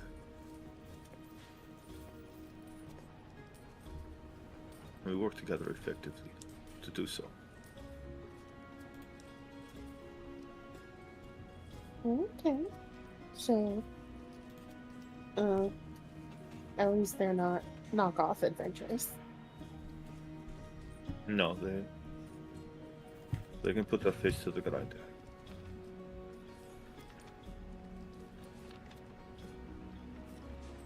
Also, while we were escorting Ishmark and his sister Irina here, we were assaulted by some entities.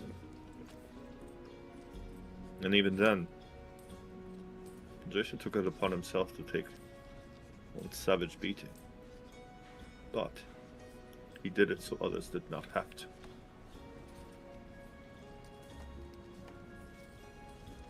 Same thing with Talon, Talon, and Grey as well. They know when to fight. How to fight.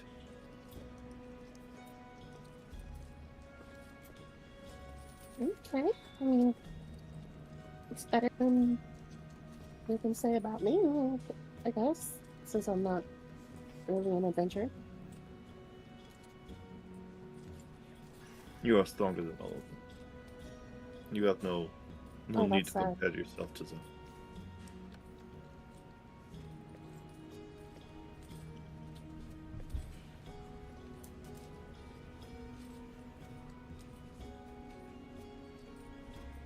No, that's seriously sad.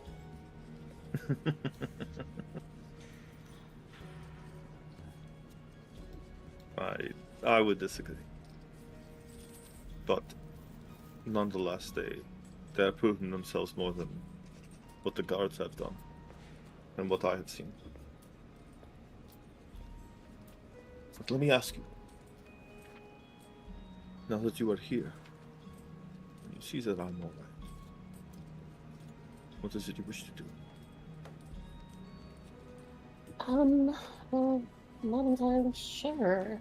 I definitely want to check out the orphanage if there's children in trouble.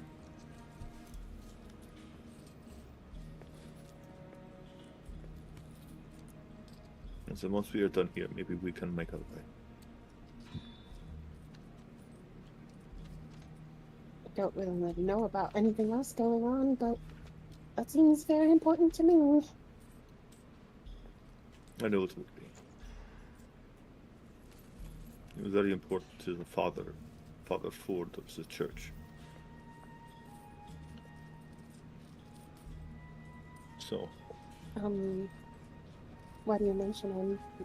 Is he offering something? I believe he is dead. Oh,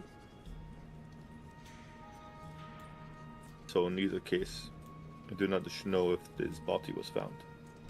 But I have an idea where it would have been stashed, if it is true. But I do not incur any difficulties on the way to the orphanage. I would like to at least bury the man. And in the meantime, convert the church into a place where we can stay. It looks like the people here are growing quite irritated by us. well, I was offered the farmhouse. So if all else fails, You deserve better than to sleep in a farmhouse. oh, I can turn a farmhouse into a home. That's a guarantee. Even still. It would be better if you did not have to work so hard to have a home. But I imagine if the mayor is alive, or not, either way, they will want to speak to us.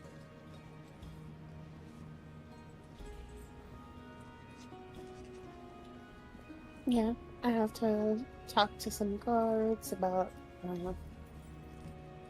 then sending injured my way also. Depending on how they show their respect, it might be quickly that they start sending injured away.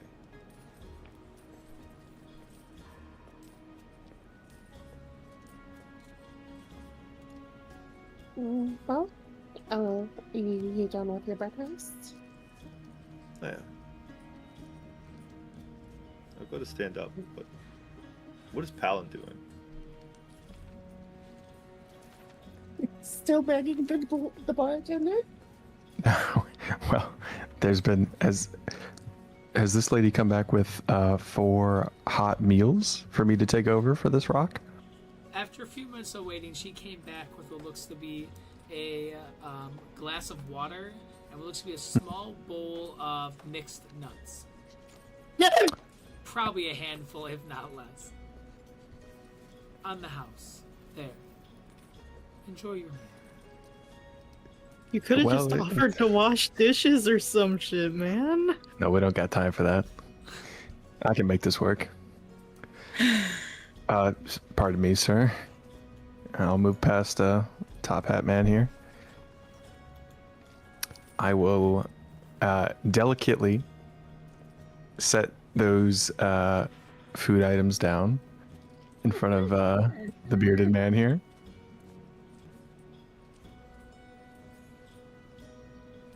Well, sir. Bon appetit. Give me a charisma with disadvantage.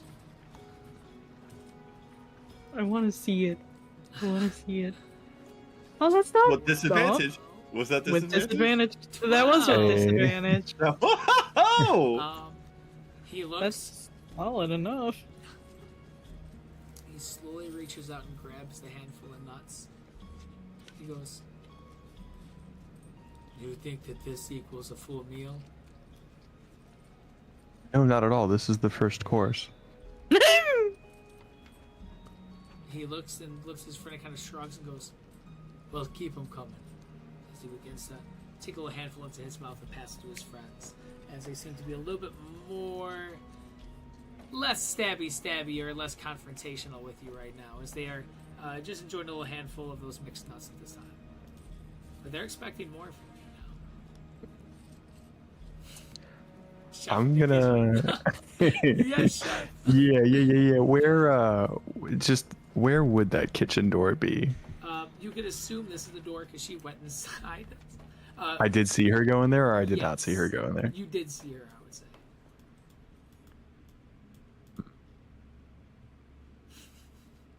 Should have Don't think it'd be.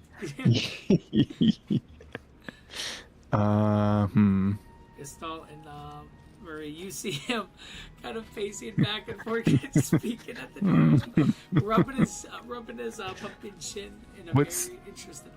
What's this guy up to? Yeah, yes, beverages. Gustavo. Come on, we are leaving. We're leaving? What? We haven't seen Thalamir. We haven't seen Thalamir or Jason yet. We gotta wait for that. We're going to find some. Gray's already doing that. We have things to do. Why? Must you stay? No, I just want to make sure. I'm trying to, and I'll approach so it's not. I'm not just shouting across the bar here. No. I'm trying to mend the relations with the townsfolk here, and it's not going well. I've already broken a banister and only come away with a handful of nuts.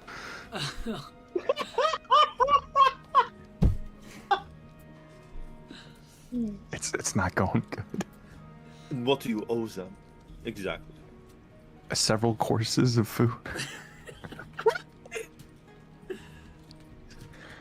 They weren't happy with the nuts. I tried to just give them the nuts and some water. Do you want 100 roll? I don't even know how to say this. And why is it that you owe them meals, 4 of them? Huh?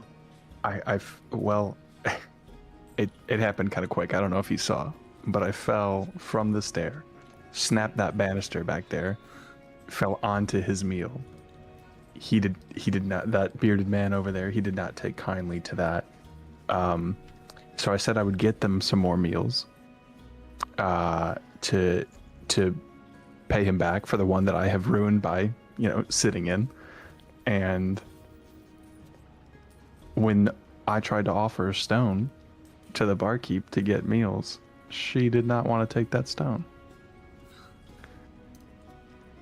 So I'm trying here. I have no money. We need to find a job that pays. We need to find a job that pays so soon. I almost died. I've been told I have weeks to live, and I'm in debt. This place sucks. What do you have weeks to live? Some fortune teller told me, but I might be dead sooner than that. Well, yeah, if you keep breaking things and yeah.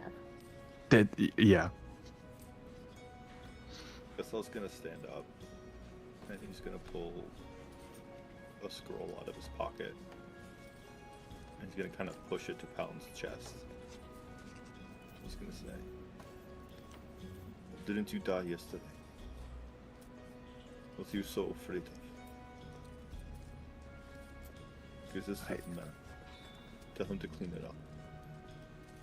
We can use this to clean up whatever food you've managed to get him. But you are not a cook. Not you. I am. But he is not. Are you? I am. No. Are you... Do you work here? I might soon, but not currently, no.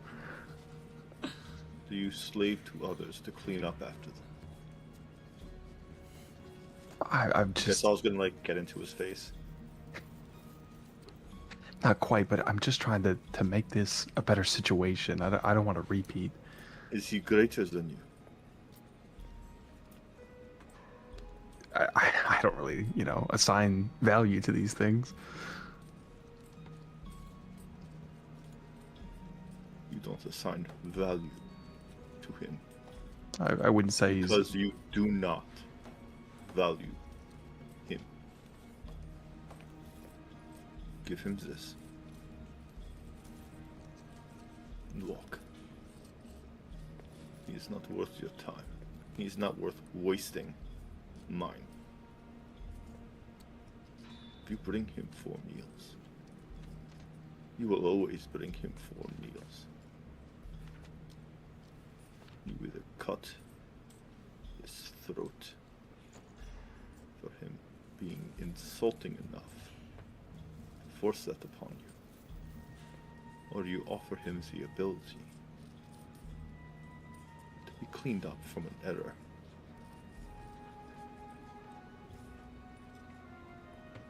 Really think this will work? I'm more than prepared to cut off their head if they were stupid enough to ask me for such a thing.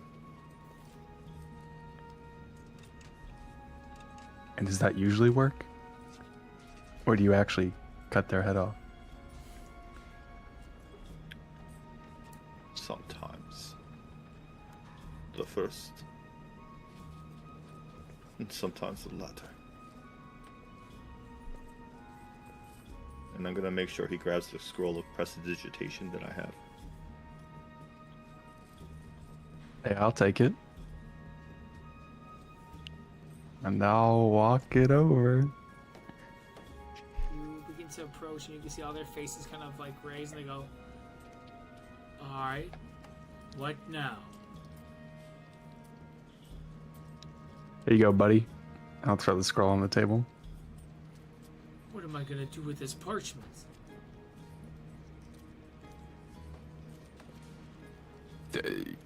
Clean it up. He looks at you and goes, "You want me to use this to wipe up the mess that you made?" Yes. Uh-huh. You see, he slowly looks at his friends. He goes, "I can't wait for them to chase him out of town." just a stare. No more confrontationalness besides that, but frustration on their faces towards you,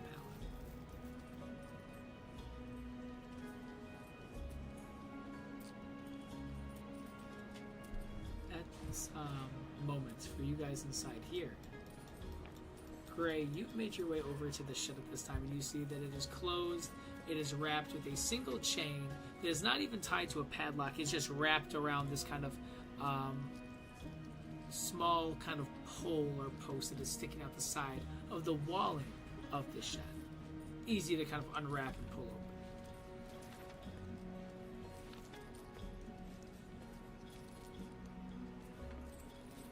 Alright. As you begin to unwrap it at this time, Gray, you begin to move the chain, and as it happens, Jason, you hear the chain begin to unwrap, and you get the idea that Thalamir did do well upon his promise, in which the door opens and you are greeted with the face of Gray. And as this happens, instantly you hear a voice go, "Out of all people, filth!" Gray would see a giant smile on Jason's face, and then as soon as he realizes it's Gray and not Thalamir, that smile fades.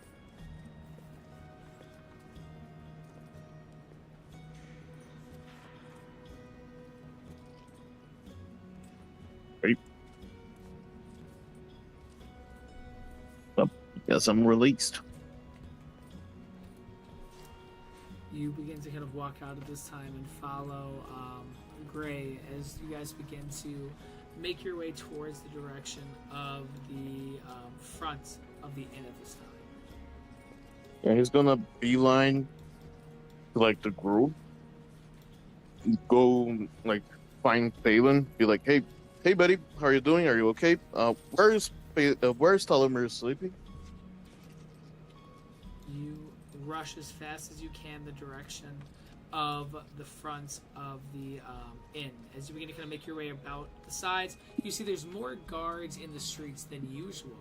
At this moment, give me a D100, Jason, as you begin to make your way into the inn at this time to try to find Palin.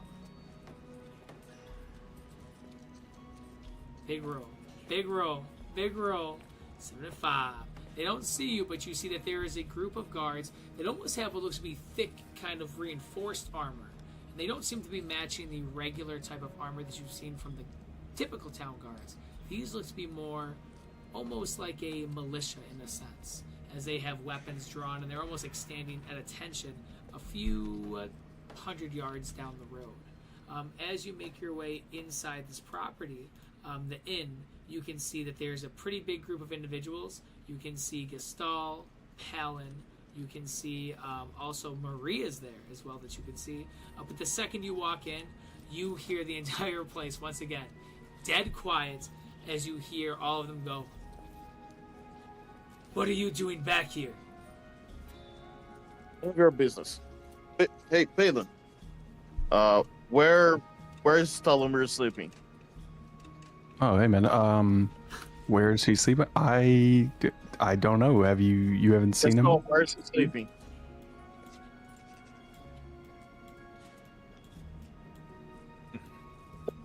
I do not know. You're both useless. Jason's gonna walk upstairs. He just kind of pushes through as you guys watch as Jason just storms upstairs as you see everybody got up from the table and you see the one individual lean, the one that you spilled his food. He goes, "You know, I don't even hate you the most right now. Consider it even. But get him out of this inn, please." Yeah, we're working on it. What, you just sit down and enjoy the nuts, buddy.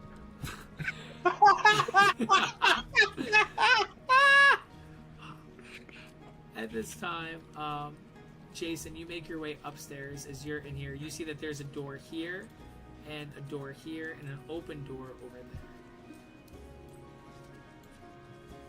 I'm going towards the open door first. Feel free to walk in. As you walk in at this time, you see a bunch of beds that are there kind of sprawn out. You also see that there is a door up in this northern section and southern section. For Gestalt and for Palin, and for those that are residing in those rooms, did you guys lock those doors, or did you just close them? Nope. The room closed. that I was in, I just closed because I have all my gear. You go inside this one, Jason. What you see is 2 beds, and you get the familiar sense of blood and guts, knowing that this was one of the adventuring rooms that probably one of your party members were inside. But it looks to be cleaned of any specific, materials or supplies or gear, though. So you cannot identify what room that was. I go towards this one downstairs. You look and you don't see anybody in there. However, when you're back in the hallway, give me a D100 at this time. Okay, so Jason isn't as much searching for Talomir as he is searching for his sword. Yeah, you look around at this time and give me a investigation at this moment.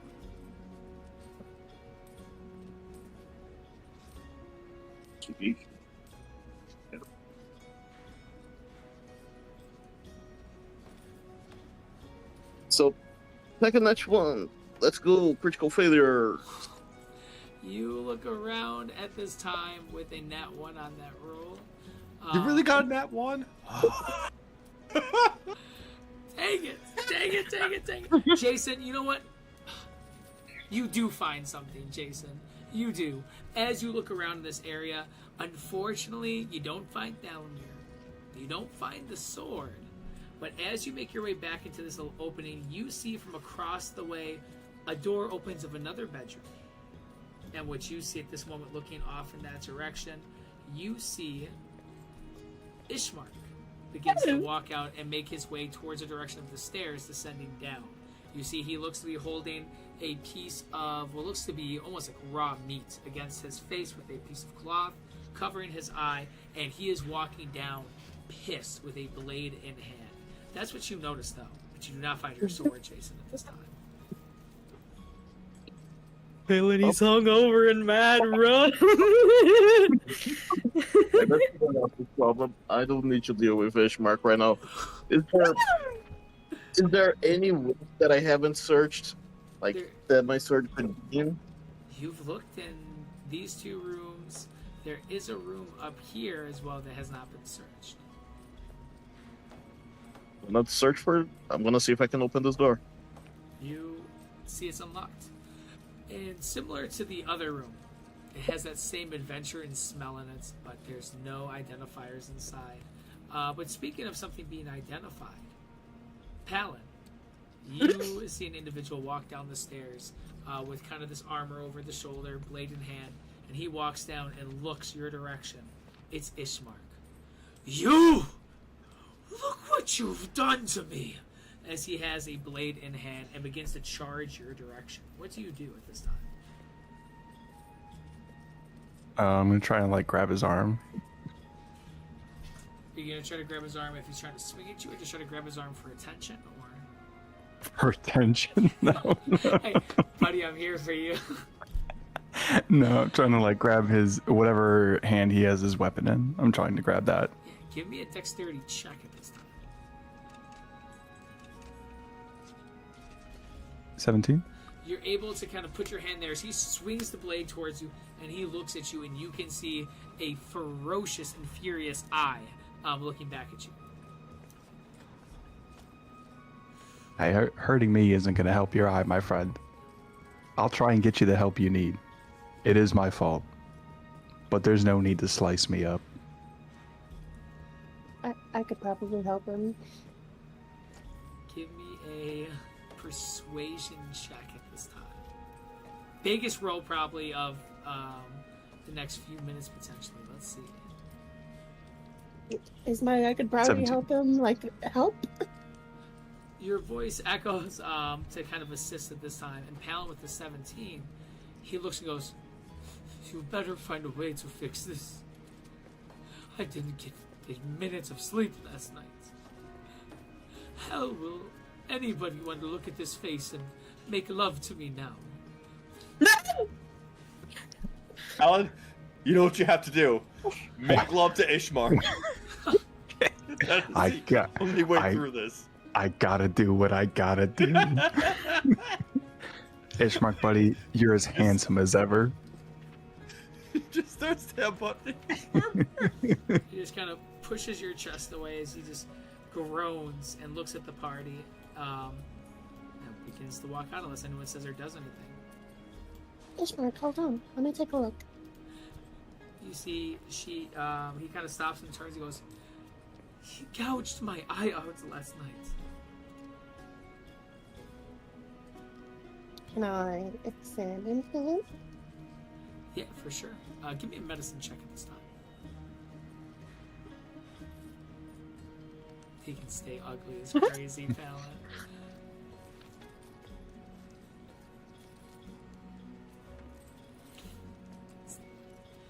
Looking over at his eye at this time, with the medicine check coming in, you see he slowly takes off the cloth and the bits of meat that is kind of protecting his face. It's a piece of frozen chuck meat. You can see that with a 7, you can't make out much. It just looks like there was a single kind of gash that actually just gouged out the entire eyeball. But you can't, make anything else besides that. Another nat one. It's the nat 1 sessions, man. 3 sessions in a row we've been feeding on these nat 1s. Well, the best I can do is close the wound for you. For sure. How do you try to do that at this time? I'm gonna use my new ability, my hand of healing. Yeah, let's see it.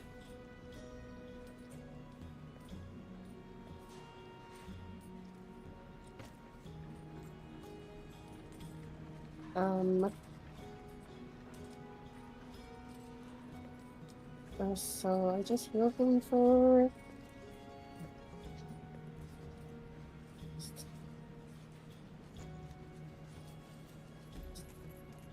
Same as my damage? It's your martial arts die plus your wisdom modifier. So I think if you didn't get an ability score increase, right? Then it would be your regular attack. Yep, it's the same as my damage. Yeah.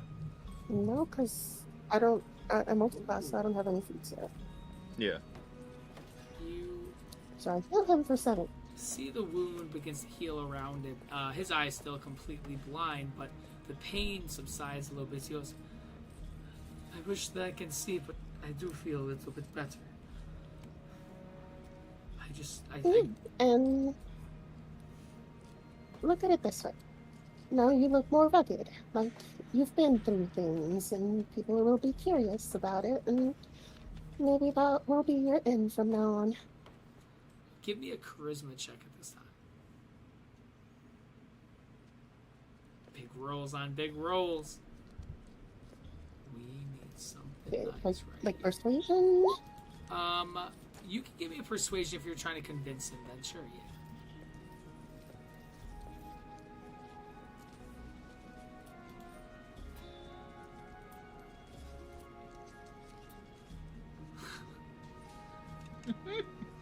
He did just look at it this way. Yeah, that was bad. Dude, my rolls take so long. 15. You see, he goes, "I suppose that I just need time. Time to heal before I can see this better." Well, if you need like a cool eye patch later, I can make you one. Why would you help me? Your friend did this. Your friend? Yes, your party. Friend is a strong word. I've known him for 24 hours at best. Well, perhaps if you would want to make me an eye patch, I would accept. Maybe we can have a couple drinks then together. Sure. You see a smile through the pain of getting his eye gouged out. He kind of nods and goes, "Let me know whenever you're done then." Mhm.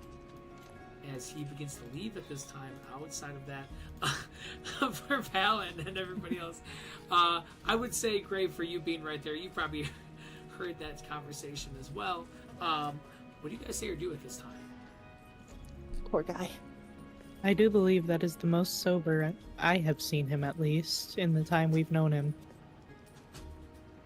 So we helped him.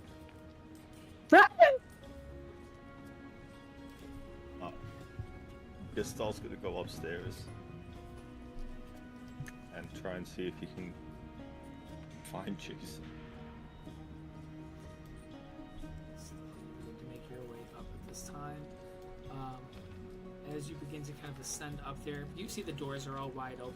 And as you make a step here, you see Jason is under one of the beds, just kind of scooping anything that comes out, throwing these small dust bunnies or pieces of loose kind of wood from the kind of planks under the bed.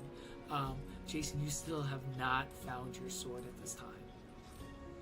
What are you doing, Jason? I'm looking for my sword. Do I know where Thalamir slept? You did not see which room he was in when it came to these. The only other one, though, would be this room down here. I'll check this one down here. You look and see inside this long kind of bedroom. There is one bed that looks to be used recently as last night's. The other ones do not look like that. You can see that there is some dirt that's kind of on the side of the bed. What could be considered hoof prints, we'll kind of say. But you do not see any gear or anything visible at this time. Can I look around and see if I can find a sword? Yeah, give me an investigation at this time. 16. You Much better. do not see a sword, but you do see small little bits of hay that are on the ground along with the dirt. Okay. Was there hay in the shed? There was not hay in the shed. I'll grab the hay. Go turn and apparently see Jason right there. I'll show him the hay and I'll say, should check the barn. Jason is gonna run towards the barn. Jason, as you bolt. Gustavo, do you go with him or do you stay up there or do you go into any other location at this time? I'll let him run and then I'll just take my time coming down. Try and see if I can start gathering people so we can get out of here. As you guys begin to make your guys' way back down there, for Jason, you begin to make your way over towards the location of the front of the barn, bolting it the entire time, going through as well. As it's going on, you see that the large barn doors are closed, but they are slidable to be open, so you could just slide them open if you would like. We'll move you down to the proper section. There we go. I would like to open them. Yeah, feel free to give me a strength check at this time, Jason. So I give everybody else vision as well in this area. Can I rage to give myself advantage on this? You could definitely rage. With the frustration of not having your sword, 100%. 12 is enough, as you're able to open these doors at this time, pushing and then just ripping them open at this moment. Inside, what you get is the pungent smell of decay that hits your nose right away, and you can see flies all over the place. You see there's several different stables and a ladder that ascends up, going to what might be like a loft, for example. You hear hoofs kind of behind this stable over here. You see that? Oh, you check that door. As you look inside there, give me a D100, Jason, at this time. Is it a roll that I can use my ring? I would not consider this treasure. Okay. 37. You look inside and you see that there is not much of interest. You see that it's pretty empty. You see that there's an old kind of backpack, kind of like satchel, that has been kind of ripped open and dumped. and you can see that there are pieces of wrinkled up paper, writing utensils like pens with lead tips, and quill and ink. That's all you see.